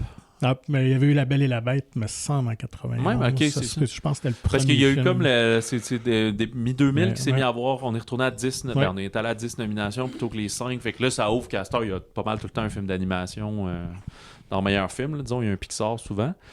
Mais je me souviens que j'entendais parler comme les adultes devaient aller voir ça, puisque les jeunes adultes, justement, ça veut dire que moi, j'avais 25 ans à ce moment-là. D'être comme retourne voir ça parce que ça va frapper ta nostalgie, ça va t'attrister et tout. Et j'ai pas écouté ces conseils-là parce que je suis pas allé voir le film du tout. Mais là, maintenant, il me touche beaucoup parce que là, moi, j'ai une fille de 2 ans et tout. Fait que là, je suis comme presque 2 ans et demi même. Fait que là, tout ce côté de l'émerveillement de l'enfant que, honnêtement, même en réécoutant le premier, deuxième, j'ai pas vraiment envers Andy parce que le scénario le laisse à part. C'est le... Pas méchamment, mais c'est le manipulateur. C'est lui qui joue avec les jouets, mais on est moins dans ses émotions. À partir de quand c'est Bonnie, donc le 3, 4, 5, qu'il y a les enfants, là, il y a aussi à la Inside Out la relation même des parents envers elle, envers sa relation, ses problèmes, son introspection, sa gêne, sa créativité aussi, son anxiété, plein de choses que là, je trouve ça extrêmement touchant. Puis je trouve que le fait d'avoir attendu 10-11 ans avant de revenir avec Histoire de jouets 3, là, on s'est attaché, on est content de revoir les jouets, puis finalement, on veut qu'eux aussi aient un beau destin, là, ça a marché, là. On est attaché à eux. On n'est pas indifférent à l'idée qu'ils se fassent malmener, puis maltraiter, puis même abuser et tout, là. Fait que bravo pour ça, d'avoir rendu attachant les faux jouets. De ton visionnement de Toy Story 3? Non, c'était moins avant-après. Là. Pour moi, clairement, c'était plus dans l'univers Pixar. Puis, j'y voyais moins de choses aussi à ce moment-là, dans le troisième. Là. Mais effectivement, il a quand même amené beaucoup de choses artistiquement aussi. Puis dans l'histoire, il y a quand même le fun, effectivement, que tu changes le paradigme complètement, que c'est plus les jouets qui sont attachés à l'enfant, parce que jusque-là, c'était, OK, c'est lui, au contraire, c'est comme s'il brisait un petit peu le cordon dans le troisième, que nous-mêmes, on se met en mode, OK, mais lâche-le, Andy, là, il va à l'université, là, arrête de t'accrocher, puis ce qui compte, ta famille, c'est les autres jouets, puis c'est éventuellement des nouveaux enfants. Donc, ça, c'était bien réussi, ce côté, OK, ta vraie famille, c'est ces jouets qui partagent ton quotidien depuis longtemps, là. Laisse-le aller, Andy. De toute façon, c'est imminent qu'il va te lâcher puis que tu vas finir sous un lit. Donc, c'est ça. Ou tristement, tu vas être sur une tablette dans son collège puis tu vas le voir brosser puis essayer de coucher avec des filles puis faire des nuits blanches d'études. C'est juste triste, là. Là où peut-être pour moi, parce que tu sais, il avait beaucoup poussé à l'époque, là, justement, Oscar et tout. Effectivement, je le trouvais moins fort que le deuxième. Alors que le deuxième a été moins poussé par tout le monde. Puis je trouve que justement, tout ce qui développe dans le troisième, quasiment, Jesse l'avait très bien résumé dans le deuxième avec la scène d'abandon de Jesse de 20 secondes, 30 secondes, marche mieux quasiment que le 3. C'est un peu comme Up, là, où tout le monde dit « non, il était peut-être un peu... Ouais, mais tu sais, le 20, les 2 premières minutes, tu dis « OK, mais je regarde pas un film pour 2 minutes non plus, là, tu sais, sans téléphone que le reste. » Mais c'est ça aussi, peut-être, tu sais, au moment où il y a Toy Story 3... Il y a quand même beaucoup de films de Pixar, des premiers qui abordaient tellement d'autres thématiques que c'était peut-être le moment où je me dis, ouais, mais Toy Story, c'est bon, je l'ai vu, là. Mais il était très, très réussi, là, par contre. Ouais, on voyait vraiment l'évolution au niveau des décors, des environnements, là. Déjà, c'était des années-lumière des deux premiers. Ouais, là, c'est ça, la technologie a tellement évolué que là, c'est juste... Ça aurait été impensable là, dans le premier faire ça, la garderie avec 210 jouets animés, ça aurait eu l'air d'une merde. Là, et je trouve vraiment comment il faut saluer la scène finale qui est vraiment très bien amenée, où il y a la passation des jouets entre Andy et Bonnie. Ah oui, puis qu'il se joue avec pour c'est ça, créer son émerveillement. Puis lui, c'est la dernière fois qu'il va jouer avec. Je trouve que c'est tellement une des plus belles scènes de cinéma. Oui, parce qu'il y a vraiment un moment où il veut lui donner les jouets, mais lui, il sait pas que Woody est dans la boîte. Parce que Woody a fait le choix d'aller aussi avec ses amis puis de laisser aller Andy. Sauf qu'elle la voit, puis elle fait c'est mon cowboy, parce que pendant quelques minutes, il avait été dans ses mains précédemment. Puis lui, elle arrive pour le prendre, puis il le retient. Il y a une émotion. Non, pas lui, tu sais. Puis là, il voit qu'elle est comme un peu genre, je comprends, mais ça m'attriste, tu sais, que je puisse pas avoir celui-là. Puis là, il veut pas être brise-cœur, puis un peu celui de genre, dans le fond, je n'ai plus besoin, mais ça a été si important pour moi, tu sais. Fait que c'est ça. Fait que c'est très matérialiste, mais c'est ça, le côté d'abandon à l'enfance, puis de l'autre, puis fait que ça, c'est... Tu sais, comme on dit, même un moins bon, ben pour certains, et moi, je pense que c'est le 3 qui m'a plus marqué pour ça, là, peut-être aussi, mais tu sais, pour certains, les plus récents sont moins bons que les premiers. Mais un mauvais Toy Story, c'est un excellent film. C'est un très bon film quand même, disons. Là, Pixar, je pense pas qu'ils en ont vraiment ouvertement raté un. Non, il y en a que... on pense à Elio, ça a été un échec commercial, mais si t'écoutes le film, c'est un très bon film. Là. C'est juste que ça a pas rejoint son public, mais... Ou Encanto, à l'époque. C'était pas un Pixar, c'est un Disney Animation, mais c'était sorti un peu pandémie, ça a pas marché pantoute, puis il a fallu que les gens, une fois sur Disney+, se donnent la peine de l'écouter, puis c'est devenu un gros hit, puis là, la musique elle s'est mise à être partout, puis là, tout le monde était Encanto. Puis c'est aussi, de toute façon, parce que, tu sais, le mode de consommation a changé, justement, avec les plateformes ou quoi. Des fois, t'as un film qui, au cinéma, va pas faire des chiffres hallucinants. Tu sais, un Persepolis, là, sur ses 3 premiers mois en France, là, il a fait 15 000 entrées. Là. C'est après qu'il a trouvé. Flo, avant de passer à Cannes, faisait pas d'entrée non plus. T'as des films qui restent, qui vont rester... Alan n'est pas obligé, là, on a travaillé... Nous, on a travaillé 1 an et demi, 2 ans là-dessus, mais eux, ils ont travaillé 8 ans, 9 ans sur ce film-là. Il est sorti dans 25 salles, alors qu'il devait sortir dans 500, 600 salles, mais comme il y a le titre, il y a le mot « Allah » dedans, ils ont dit « Ouais, non, pas sûr, finalement. » Un film magnifique sur les enfants soldats, mais ils ont dû faire genre 150 entrées leur première semaine, puis ils sont sortis tout de suite de l'affiche. C'est pas pour ça que c'est pas un film qui va peut-être arriver sur une plateforme, puis qu'à un moment il va trouver son public, puis qui va peut-être commencer. Genre, il fait du festival cette année à Meknès, justement au FICAM, ils ont gagné le Grand Prix. Donc, un film maintenant peut vivre différent, même si au cinéma il fonctionne pas, même si moi je veux que les gens aillent au cinéma, là, évidemment, là, mais des fois le cinéma ça rentre pile dans un moment où les gens ils vont pas, où il se passe quelque chose, mais il peut quand même avoir une belle vie après. Là. Puis un Toy Story 3, pareil, s'il est beau, même s'il est moins marché, à un moment, tu pourrais dire, ou El Canto, si les gens le prennent, puis que finalement, ça devient leur film préféré parce que leur kid, il regarde ça 40 fois, écoute. Ce qui compte, c'est qu'on le voit. Là. Ouais, c'est ça. Mais Toy Story 3 avait était le premier film d'animation à franchir le milliard au box-office. Ah oui, parce que le Zootopia puis tout, c'est arrivé bien plus tôt. Ouais, c'est ça. En fait, il a été battu en 2014 par Frozen, la Reine des Neiges. Donc, il a été battu par une chanson. Oui, tout à fait. Vraiment. Arrive donc en 2019, encore là, un bon laps de temps entre Toy Story 3 et Toy Story 4. Cette fois-ci réalisé par Josh Cooley, qui est encore un ancien de Pixar qui avait co-réalisé Inside Out quand même. C'est ça, mais là, c'est son premier film tout seul aux commandes. Ouais, c'est ça. Il va faire aussi Transformers 1 plus tard en 2024, donc pas du tout chez Pixar ou Disney. Gros budget ici encore, on est encore dans 200 millions tout le temps. Qu'est-ce qui se passe donc ici? Ah oui, OK.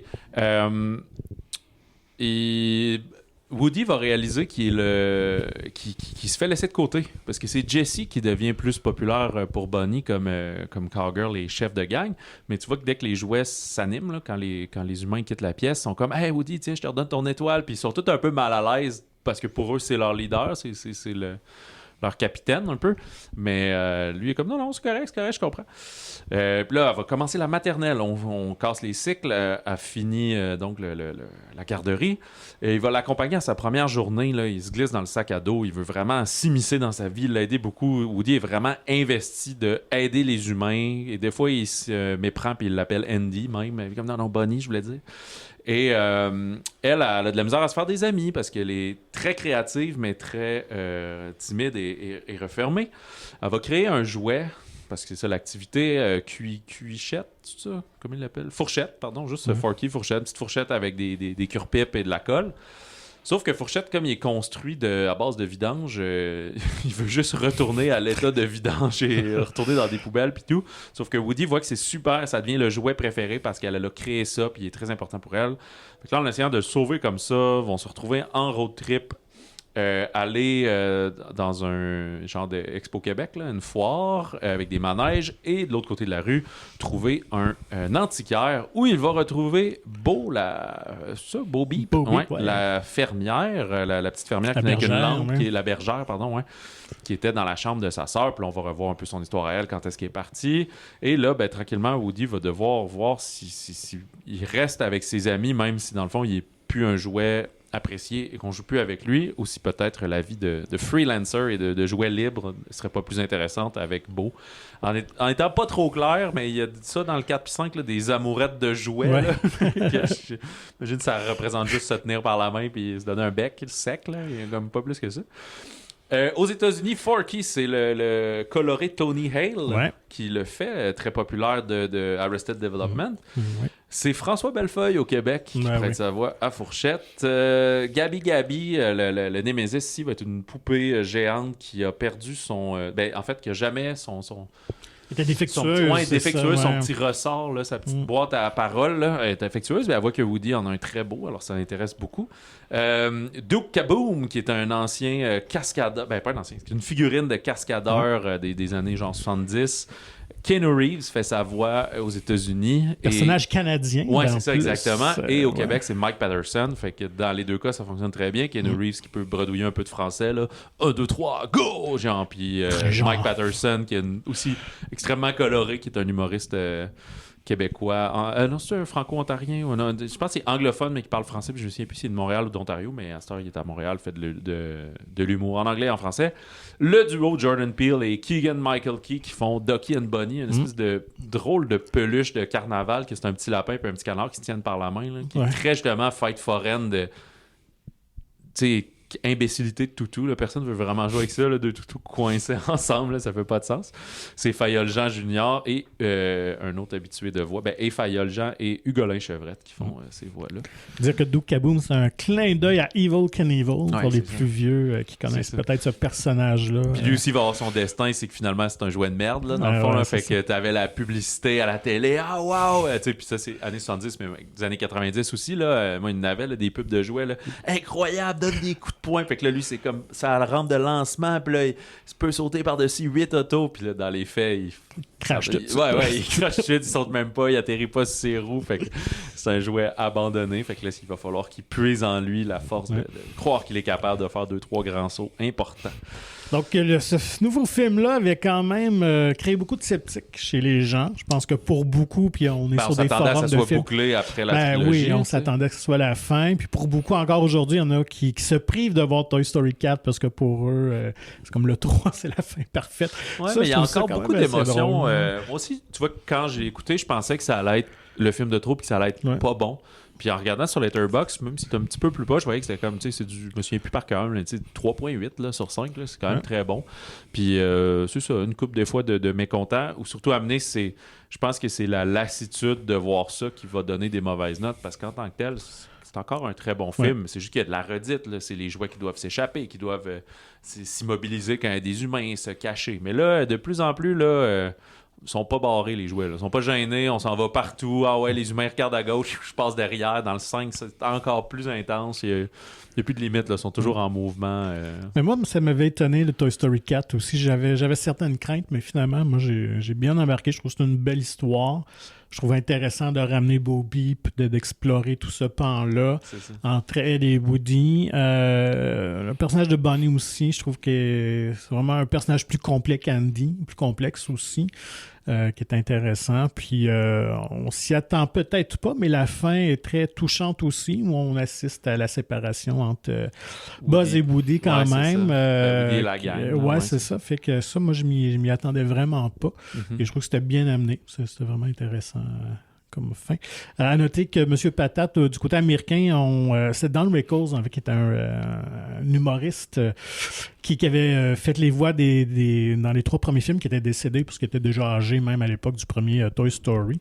Et pour ce 4e film-là, on a changé pour le 5, mais le 4e, on a réussi, on a pris sa voix, mais on a rapiécé ça de plein de parties non utilisées des 3 premiers films, d'autres images, d'autres trucs ça audio limite d'archives. Quand même le dialogue. Ouais, tu construis tes gags en fonction de ce qui peut être dit, là, effectivement. Mais c'était vraiment donc Don Rickles, posthume,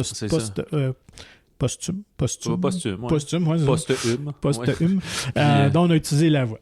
Ben, de toute façon, dans la construction scénaristique de suite comme ça, ce qu'on voit, c'est que Rex, Linky, Monsieur et Madame Patate sont encore là, mais ils sont utilisés de moins en moins parce que dans le fond, à chaque fois, comme je dis, là, on rajoute 4-5, pas juste l'ennemi, mais tu rajoutes 4-5 bonhommes. Fait que là, les Ducky et Bonnie, ben, ils reviennent dans le 5. En tout cas, Dokaboom un petit peu aussi. Puis fait que là, t'es obligé de Forky, t'es obligé de garder tout le monde. Fait qu'à un moment donné, il faut qu'il y ait un petit tour de piste chacun. Là, à la fin, c'est ça. Effectivement.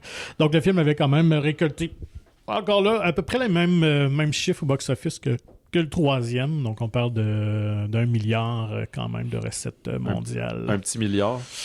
Toi, le 4, André, tu vois ça au cinéma en 2019 ou tu vois ça plus tard? Oui, je te dis, la seule chose qui les dessert, c'est que si on revient au premier 1995, tu avais les Disney en 2D, puis d'un coup, eux qui arrivent, puis rien d'autre. Oui, les Miyazaki, mais qui n'étaient pas distribués de la même façon non plus, et tout ça.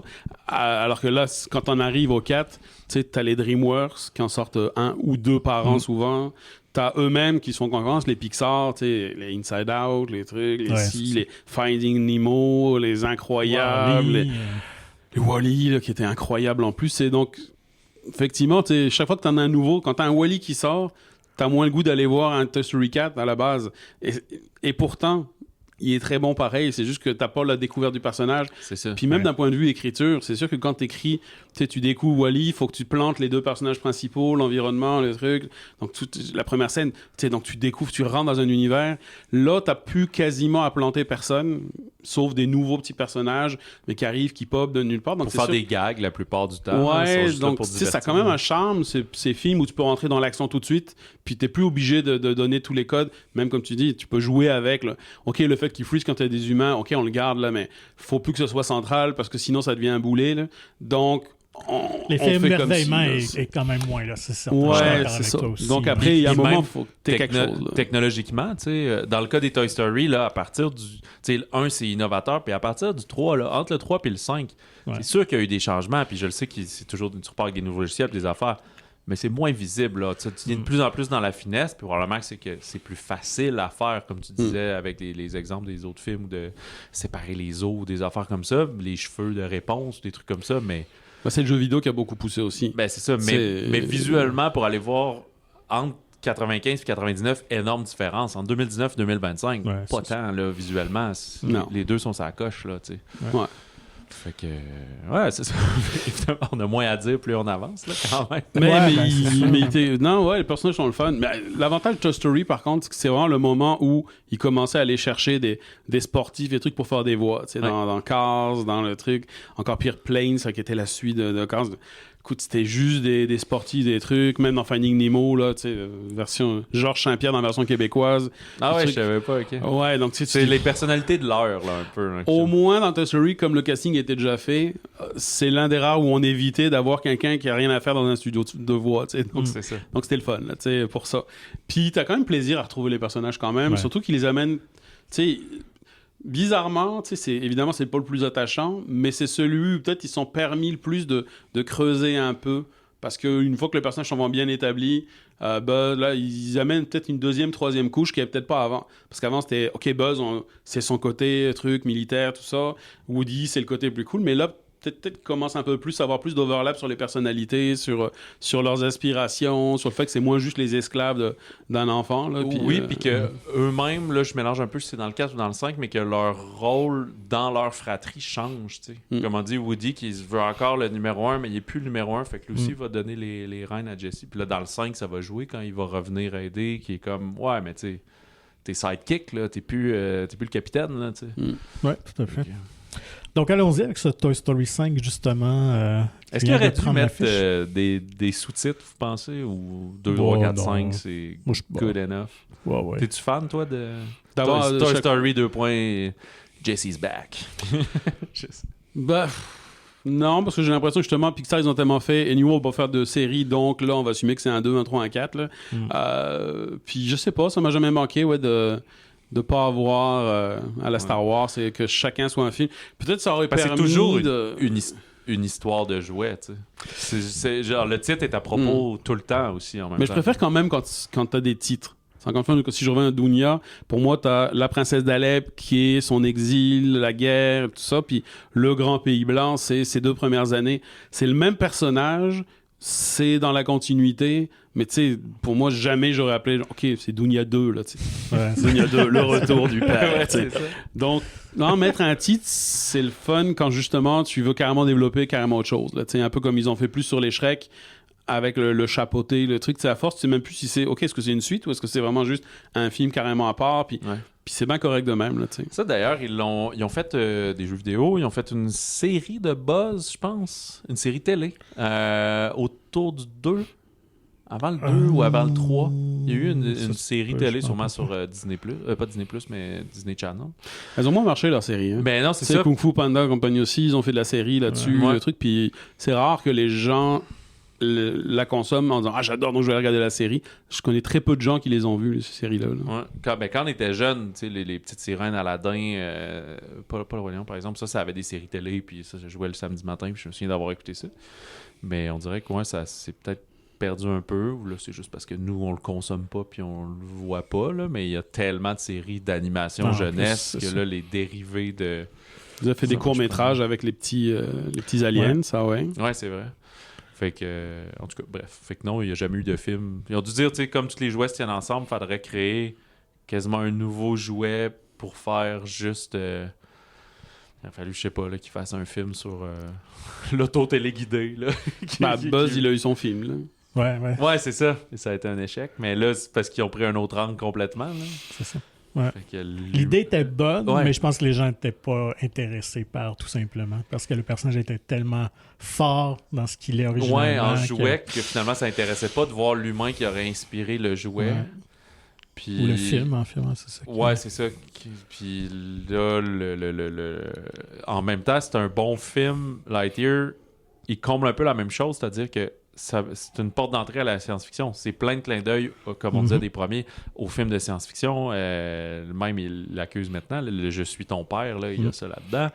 Fait à partir de là, ben, quand t'es jeune, si t'as 9 ans, t'écoutes ce film-là, tu vas faire « Ah, c'est cool! » Ben là, après, tu peux écouter les Perdus dans l'espace ou plein d'affaires, ou des Star Trek, si jamais t'es pas tombé là-dedans, ou plein d'autres affaires. Mais on dirait que nous, en tant qu'adultes, t'es comme « Ouais, ben, tu sais... » T'as vu le film avant de l'avoir vu, là, parce que tu connais l'univers Toy Story, puis tu connais les science-fiction 101 au cinéma, fait que c'était moins intéressant pour ça. Donc pour le 5e, c'est Andrew Stanton qui va réaliser le film, donc tu l'as mentionné, avec co-scénarisé tous les 4 précédents quand même. Derrière aussi quand même Finding Nemo, un des plus grands succès de Pixar. Et c'est le premier qui a été développé sans John Lasseter, parce qu'on sait que lui aussi a été cancelled. Ah ouais, je savais pas. Oui, Lasseter a été poussé en dehors de Pixar en 2018. OK. Ouais, donc, c'est parce qu'il était trop exigeant ou parce qu'il a été... certains mains baladeuses, certains flirts. ouais, c'est ça. Il aimait beaucoup les dames. Ah ouais, bon, super. C'est pas de voir, même là, ils font des films pour enfants, puis tout, puis des gros pervs. Pas pédos, mais écoute.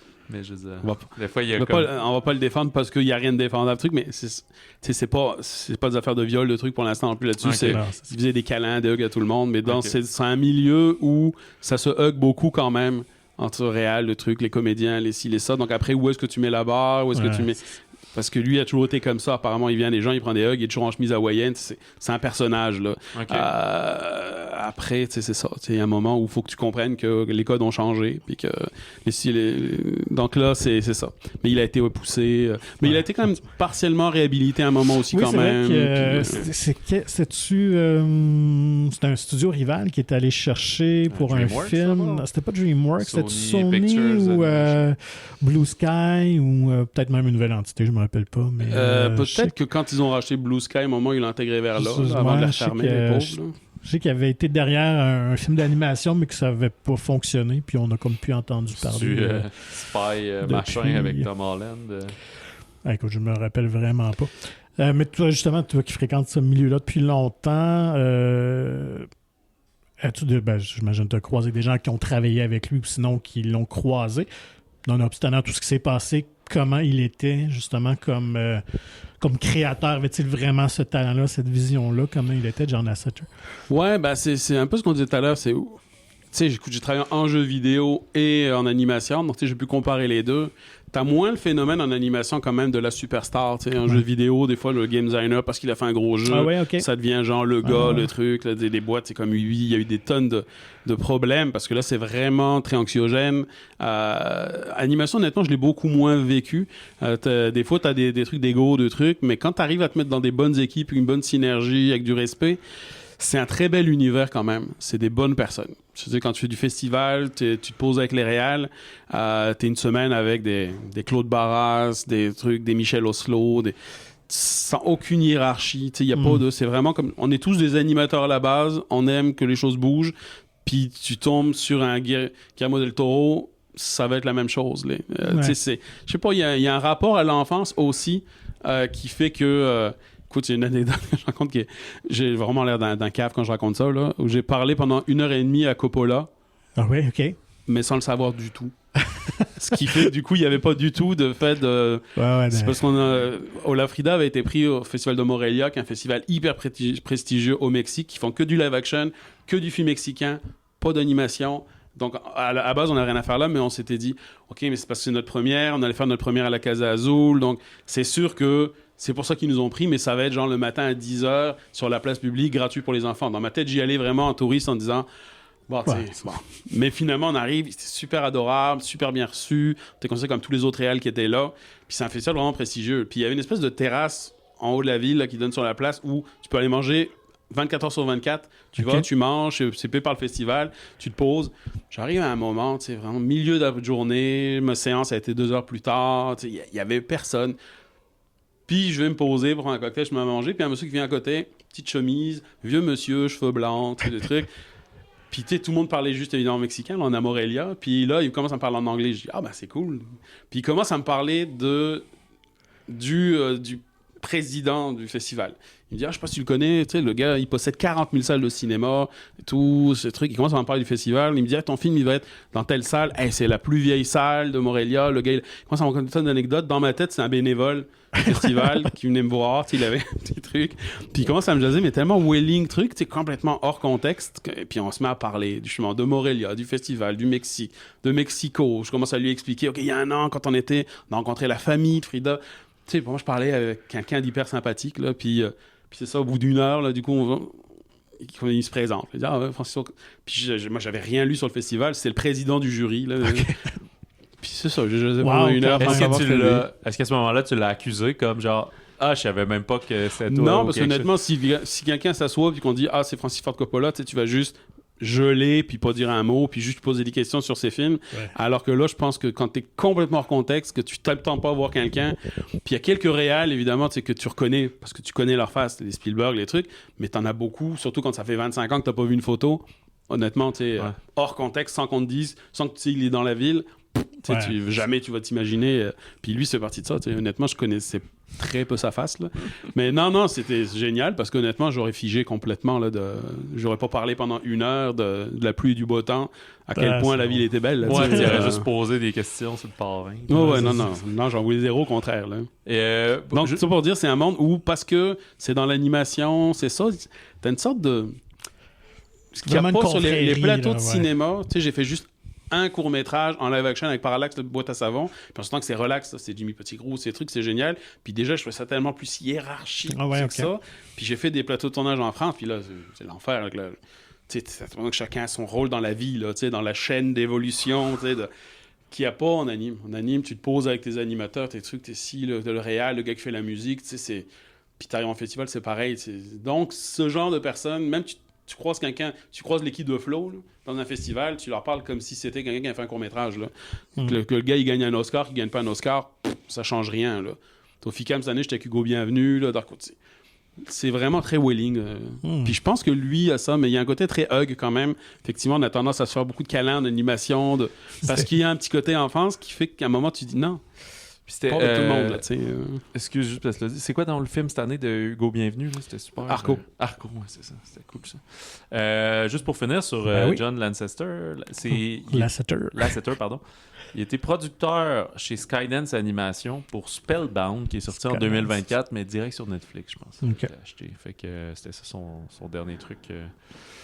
Bon, fait que histoire de jouer 5.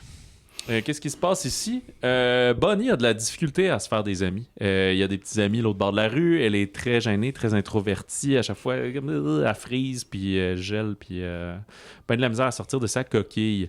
Fait que ses parents entendent parler qu'une petite tablette un peu pour enfants, un LilyPad, ça pourrait aider parce qu'elle pourrait jouer en ligne avec des amis puis se déjeuner comme ça. Fait qu'il lui achète cette tablette-là. Fait que c'est la première entrée vraiment d'un jouet électronique dans l'univers de Histoire de jouets. Et finalement, ben, ça va un peu prendre le contrôle là, parce que cet outil-là, ce jouet-là, il est branché sur le Wi-Fi, sur Internet, il sait tout, c'est presque l'intelligence artificielle, mettons, sans que c'est ça qu'on accuse dans le film. Fait que là, les jouets vont se sentir en détresse de ne pas pouvoir aider Bonnie puis de se faire mettre au rencard.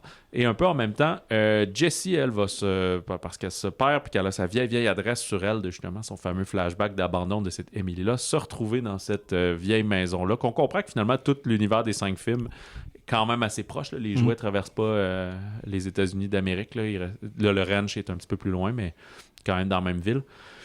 Fait que c'est ça. Fait que là, Woody va revenir pour aller les aider, mais rapidement aussi dans le film, on comprend que Buzz et Woody sont un peu plus au deuxième plan quand même. Puis c'est vraiment plus Jessie, la tablette. C'est Jessie qui est rendue la leader justement de la gang et des nouveaux jouets donc qu'ils ont rencontrés chez Bonnie à la fin du 4. Fait que voilà, fait que qu'est-ce qu'on fait entre la technologie et les jouets et comment est-ce qu'on peut apprendre à se faire des amis? Est-ce que c'est vraiment plus facile grâce à la technologie ou est-ce que c'est une autre béquille? Et là, on spoilera pas celui-là quand même vu que ça fait une journée qui est à l'affiche. Moi, je dois avouer que j'ai beaucoup aimé l'idée d'intégrer maintenant la technologie. On fallait s'y attaquer à un moment donné si on faisait un nouveau film. Ils l'accusent même à un certain moment. Ils font comme de l'électronique. Puis là, ils disent comme vous avez jamais rencontré ça? Puis c'est comme non, pas nous. Mais vous êtes bien les seuls. Puis c'est un peu vrai. Là, depuis le 3e, assurément, depuis 2010, il aurait dû en avoir. Quoique des fois, ils jouaient tu vois, dans les multiples règles. Quand dans je sais plus, sur le 2 ou 3, là, que le dinosaure, il joue au jeu de Buzz Lightyear sur genre Super Nintendo, une affaire de même. Ouais. Mais les consoles, ça, c'est pas vivant. Mais plus tard, des petits jouets comme le jouet d'apprentissage de Potty Train là, pour apprendre à faire caca sur la toilette, ça oui, ça il parle et tout. Fait que des fois, faut pas trop se poser de questions. J'ai pas noté, excuse, je reprends la balle pour le nouveau cas, justement, ce fameux Smarty Pants là, qui est une petite application de jouet d'apprentissage. Il y a aussi un petit appareil photo puis un petit GPS. Juste noter que c'est Conan O'Brien qui fait ton bon Conan, qui fait le fameux Smarty Pants. Greta Lee qui fait les LilyPad, la tablette, mais j'ai pas vu au Québec c'est qui, puis comme on l'écoutait en anglais. C'est Catherine Levac qui fait la tablette? La tablette. OK. Oui, les LilyPad, puis Christian Bégin qui fait, je pense, Smarty Pants. OK. Bon, tu vois même en anglais les deux autres, Snappy, puis je sais pas quoi, j'ai pas regardé, là, mais bon... Fait que, au Québec aussi, finalement, des petits rôles secondaires comme ça, on est rendu... secondaire, ou disons juste pour un film, on met aussi des vedettes plus que juste... mais qui sont des bons comédiens, au moins. C'est ça. Oui, qui peuvent se défendre. Là, Catherine Levac, je pense que ça doit faire plaisir. Je l'avais appelée pour une série, mais il y a genre 9 ans. pour un rôle, parce qu'en plus c'était une série qu'on faisait avec l'Ontario, donc on voulait chercher des franco-ontariens et tout ça. C'était pour Maxi là, qu'on faisait avec, comment ça s'appelle bref, la grosse chaîne franco-ontarienne, TFO. Puis écoute, j'avais écrit Facebook, j'adorais, je rêve de faire des voix, de trucs. Puis là, son agente a fait elle a 250 dates à faire l'année prochaine. Elle a commencé vraiment à faire beaucoup. Elle a dit, non, elle peut pas faire ça en plus. Là. Donc là, l'agente avait mis la hache, là, mais elle m'avait dit, moi, je veux vraiment faire des voix là, d'animation. Bon, tant mieux pour elle. Ben oui, tout à fait. On parlait tout à l'heure que Pixar aime toujours repousser les limites de la technologie. Pour Toy Story 5, le cheval, parce qu'il y a un vrai cheval qu'on voit, Daffodil, on a pris plus d'1 an à l'animer, à trouver une façon, en fait, de l'animer, de le rendre plus réaliste. Et un autre breakthrough... C'est fou, parce qu'on le voit pas tant que ça. Là, non, effectivement, tout à fait. Ça peut paraître très anodin, mais c'est les cheveux frisés de la petite Blaze, le nouveau personnage qui est afro-américaine. Donc, ça a l'air qu'ils ont travaillé énormément sur les cheveux pour que ce soit des petits frisous très courts, ce qui n'avait pas été fait apparemment avant. Okay. Donc, c'est fou quand même. Hein? On pense pas à tous ces petits détails-là, on pense que c'est Est-ce que facile, justement, les technologies que... c'est un grand mot, mais tu sais, les ordinateurs, les applications que, par exemple, Pixar utilise pour faire ça, pour faire les Toy Story, est-ce que c'est comme en vase clos ou est-ce que c'est les mêmes qu'ils prennent pour Finding Dory? Est-ce que c'est les mêmes logiciels puis affaires que DreamWorks aussi va utiliser ou c'est comme secret puis chacun a ses trucs bien à lui, tu sais? Ben c'est un peu dur pour les boîtes comme Pixar parce qu'eux, ils sont très novateurs, donc c'est eux qui poussent toujours des technos à l'interne, mais qui finissent toujours par après se démocratiser complètement. Puis le jeu vidéo fait beaucoup démocratiser ça. Donc, eux, ils ont développé évidemment RenderMan, comme tu parlais tout à l'heure, qui vendait, puis qui louait, tout ça. Mais après, genre maintenant, Unreal, par exemple, avec le jeu vidéo, a amené de la prévisualisation, permet de travailler en temps réel. Alors qu'avant, c'était extrêmement complexe. Avant, on parlait d'un 15 heures pour faire un frame. Maintenant, tu es capable de déplacer tes lumières, tes trucs dans ta scène en voyant directement ce que ça va donner.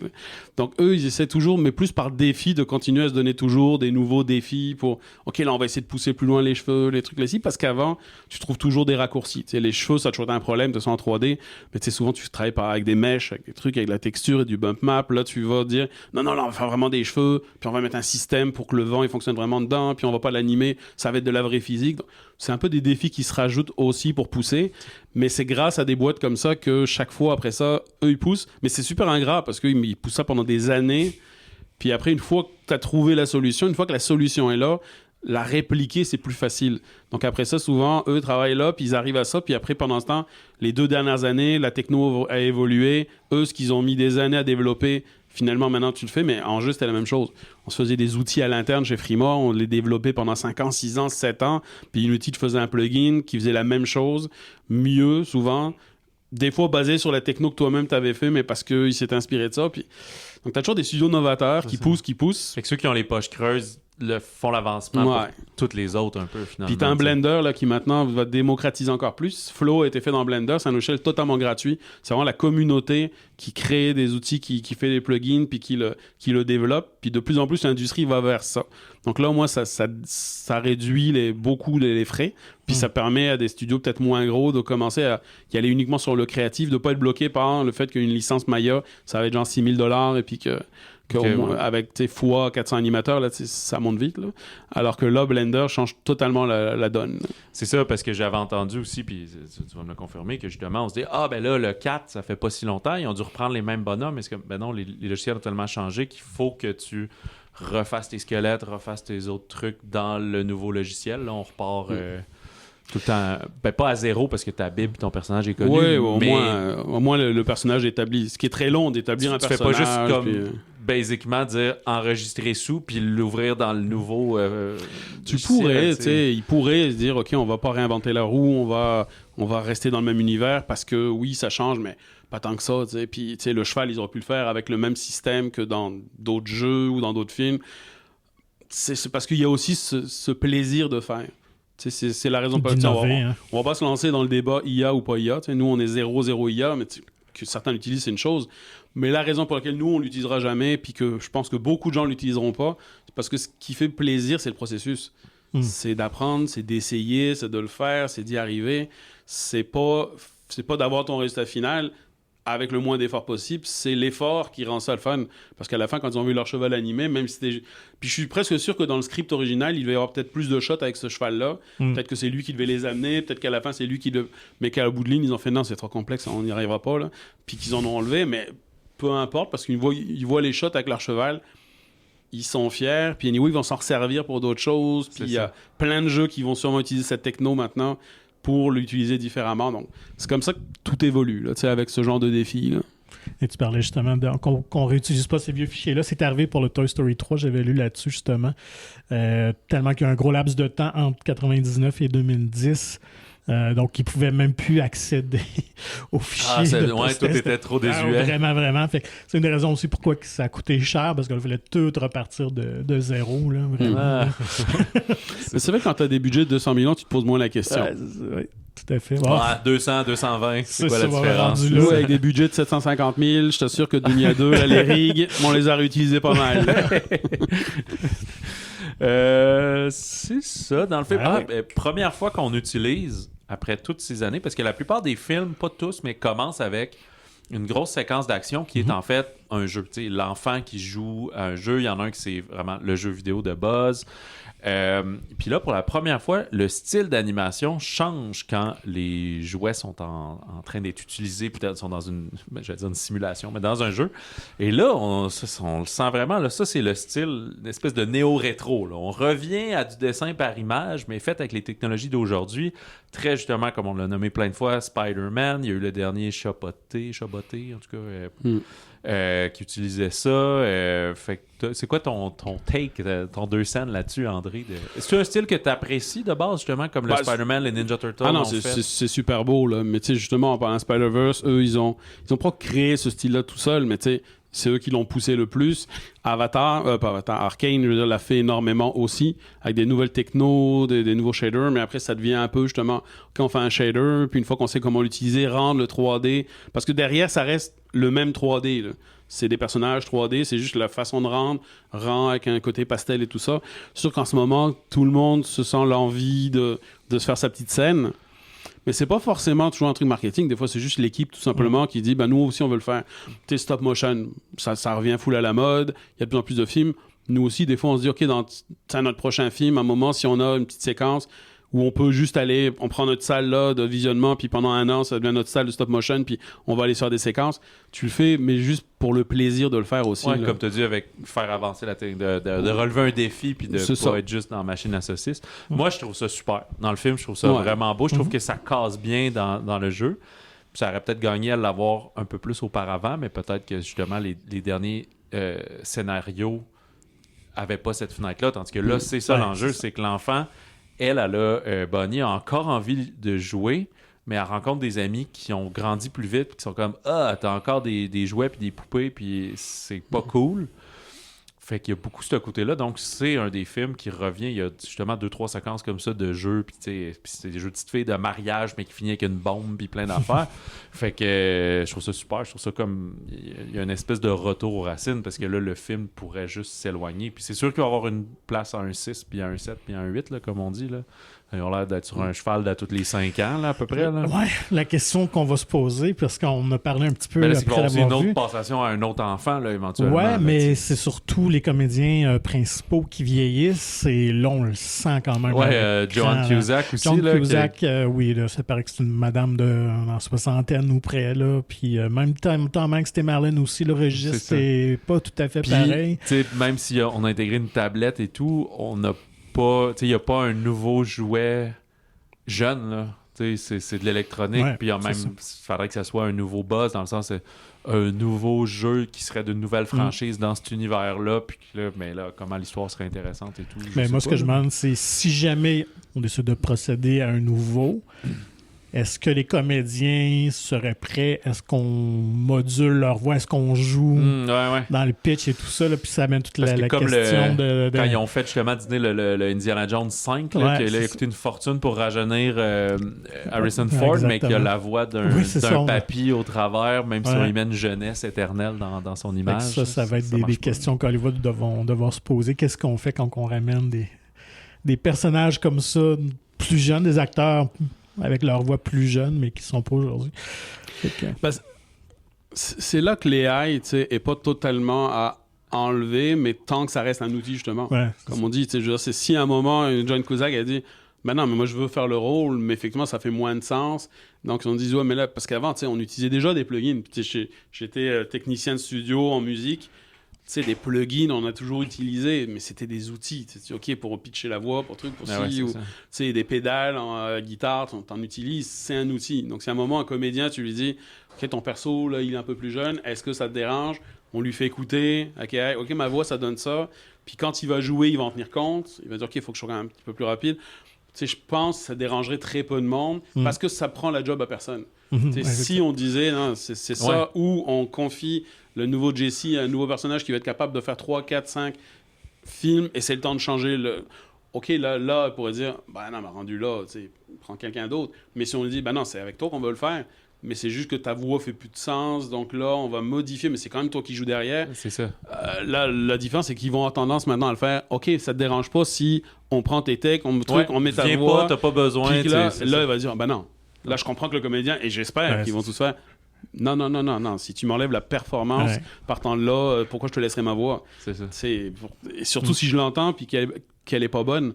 Parce qu'il y a ça aussi, tu sais, un comédien qui fait... Je me rappelle, écoute, sur L'Âge en Jean, on avait Anne Dorval, on avait France Castel, Pierre-Luc Funk, Sarah-Jeanne Labrosse, que des gros comédiens. Toutes des poches, toutes des pas bons. Mais tu sais, Anne Dorval, elle t'appelle la veille de l'enregistrement pour dire « Oh là, je lis le script, là. Donc, la vieille Madame Lapine, quand elle se bat avec la grosse vache diabolique, là, est-ce que... » Elle te pose des questions vraiment sur le rôle parce que c'est une comédienne d'un talent incroyable, puis en aucun cas, elle veut mal paraître. Donc, elle te dit, puis si toi, en tant que réal, tu lui dis « On s'en fout, là, c'est une madame, fais-le comme tu le sens. » Et elle va être fâchée hein, parce qu'elle va dire « Non, tu comprends pas, c'est mon nom qui est là-dessus, je veux pas que quelqu'un l'écoute en disant « Écoute, elle est dans ma poche, là, puis qu'elle regarde le nom. » et dit « OK, c'est Anne Dorval qui est... » Donc là, c'est un peu pareil, eux.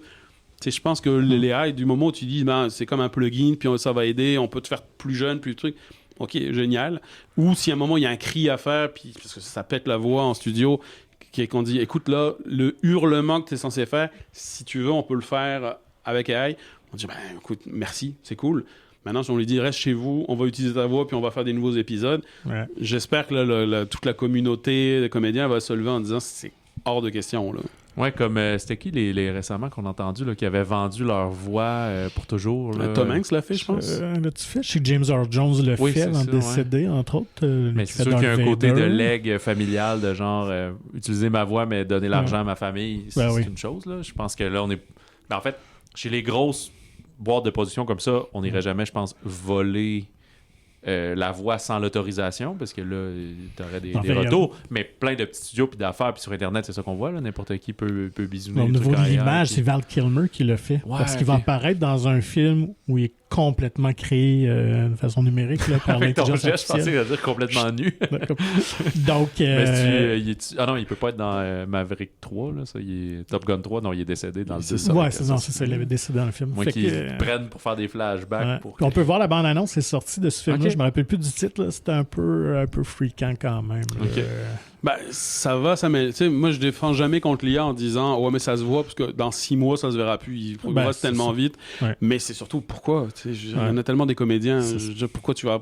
Est-ce que tu as vraiment besoin de Val Kilmer quand il avait l'air d'avoir 25 ans? Ce que j'avais lu, c'est que le projet a été longtemps en gestation. Il était attaché à ce projet-là avant qu'il tombe malade. C'est dommage que ça... Je pense que oui. Puis la famille était d'accord et tout ça. Puis je pense pas qu'on va le voir dans 9 films. Là. C'est probablement juste lui, puis ça va être ça.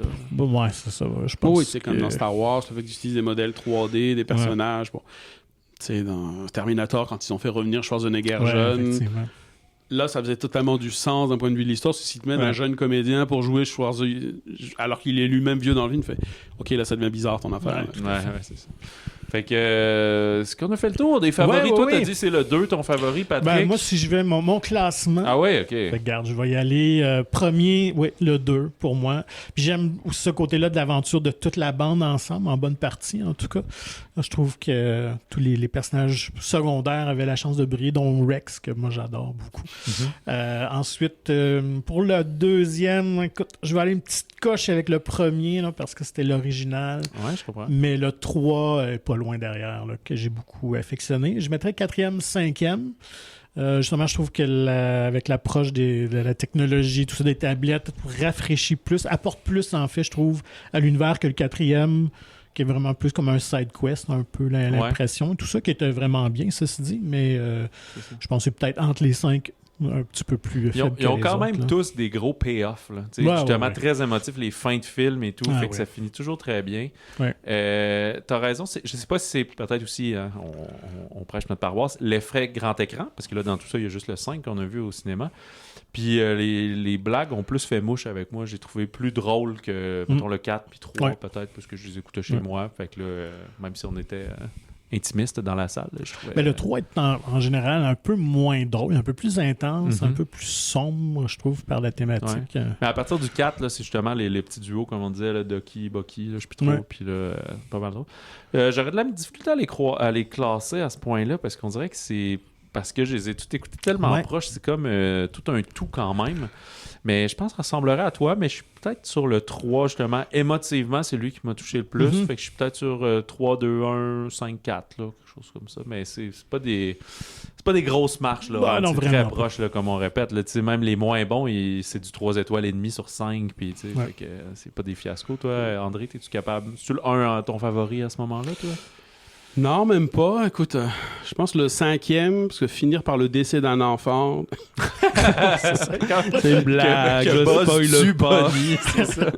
Non, écoute, je suis exactement comme toi. Le deuxième, parce que le premier, c'était l'innovation, c'était incroyable. Mais le deuxième, ils ont tellement mis des choses en place comme la petite Golden Hour, légèrement rosée, qu'on retrouve encore aujourd'hui dans la majorité des films, y compris les Pixar. Cette scène de Jesse, justement, dans cette ambiance de fin de journée. Tout ça, ils ont mis en place un langage. Là, la touch Pixar est née, je pense, avec Toy Story 2, là, justement. Puis qu'ils ont gardé beaucoup après. Les regards, justement, qui dans le premier pouvaient ne pas être là à cause de la techno, évidemment. Mais tu sais, les petits regards, les petits mouvements la sensibilité entre les deux. C'est toutes les bases d'un Wall-E, je trouve, on les retrouve dans un Toy Story 2. Là. Donc, j'aime beaucoup. La musique aussi, juste bien dosée, mais chaque chanson apporte quelque chose, puis elle est belle. Le deuxième, donc, mon préféré. Le premier, pour le côté innovation. Le troisième, pour la scène finale, qui est magnifique. Les deux autres se valent un petit peu. Ils sont super le fun à regarder quand t'as vu les trois premiers. Il y a moins l'effet du temps aussi. Là. Ils sont plus proches de nous. Là. Ouais, c'est ça. Mais ils ont chacun leur petit truc intéressant aussi, quand même. Là. Ouais, t'es pas mal comme Patrick. Ouais. Bon, ben, c'est un de nos plus longs épisodes, mais le meilleur. Non, j'ai vraiment aimé ça, cette conversation-là. Je savais pas si on ferait un genre de 45 minutes, mais finalement, on a parlé beaucoup du monde de l'animation. Vous pourrez couper la moitié de ce que j'ai dit. Non, c'est ça. On va l'optimiser en AI, ça, c'est sûr. J'ai aimé. Puis, tu t'envoles pour Annecy demain. Pas de film en compétition cette année, mais c'est des cafés puis des discussions. Est-ce que tu as quand même le temps d'aller voir des films qui sont en compétition ou as-tu des invitations? Oui. En fait, chaque fois, je m'en mets un maximum. Je le sais qu'il y en a plein que je vais devoir annuler parce que j'y vais pour rencontrer justement des distributeurs, des partenaires potentiels pour des films ou qu'on nous présente des films aussi où ils cherchent des partenaires. Mais je me mets chaque fois je me fais un beau programme. Puis j'ai aussi des amis justement qui présentent leurs films, donc là où c'est des soirées où c'est les premières, Annecy et tout ça, donc ça va être c'est toujours génial. Annecy, c'est la seule chose où je vais pas, moi, c'est au MIFA, qui est la partie pro, c'est des espèces de tentes à l'abri, le truc où c'est froid, donc là je prends même pas de passe parce que je veux pas aller là-bas. Là. Si je rencontre des gens, c'est à la terrasse d'un café juste avant d'aller voir un film. Là, mais c'est un festival qui est pas mal génial. Fait que c'est entre le plaisir et le travail, mais c'est quand même des bonnes journées, j'imagine. Ouais, c'est des journées chargées. Mais tout le monde est là, puis c'est très chouette. Là. T'as-tu, c'est très personnel, est-ce que tu te fais chier que des fois du monde, quand ils se retrouvent dans ces situations-là, Cannes ou ces trucs-là où c'est très intense, se disent aussi genre pas d'alcool, pas rien, parce qu'ils savent qu'ils vont dormir genre 4 heures par nuit, parce qu'il y a des visionnements, des trucs comme ça. T'es-tu un peu discipliné comme ça, toi aussi? Oui. Mais tu sais, ça a toujours été ça. Quand j'étais auteur BD, c'était pareil. Quand je faisais Angoulême, c'était un 3 jours intense. Puis sur les 3 jours, tu faisais 2 nuits blanches, là, minimum. Là.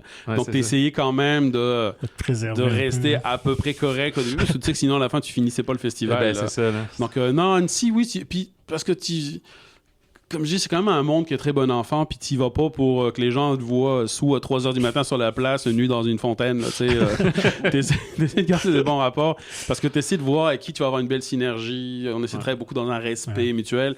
Donc, tu essaies de rester correct. Là. C'est rare. J'ai rarement vu des soirées de débauche en animation où les gens sont sous. Puis, tu sais, les animateurs sont très dans leur petite bulle en général. C'est des gens qui...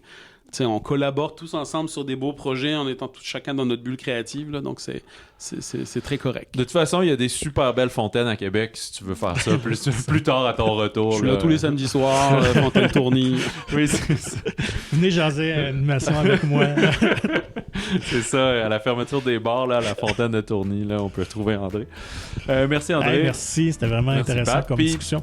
Ben, Histoire de jouer 5 est en salle partout au Québec, je pense qu'on peut dire.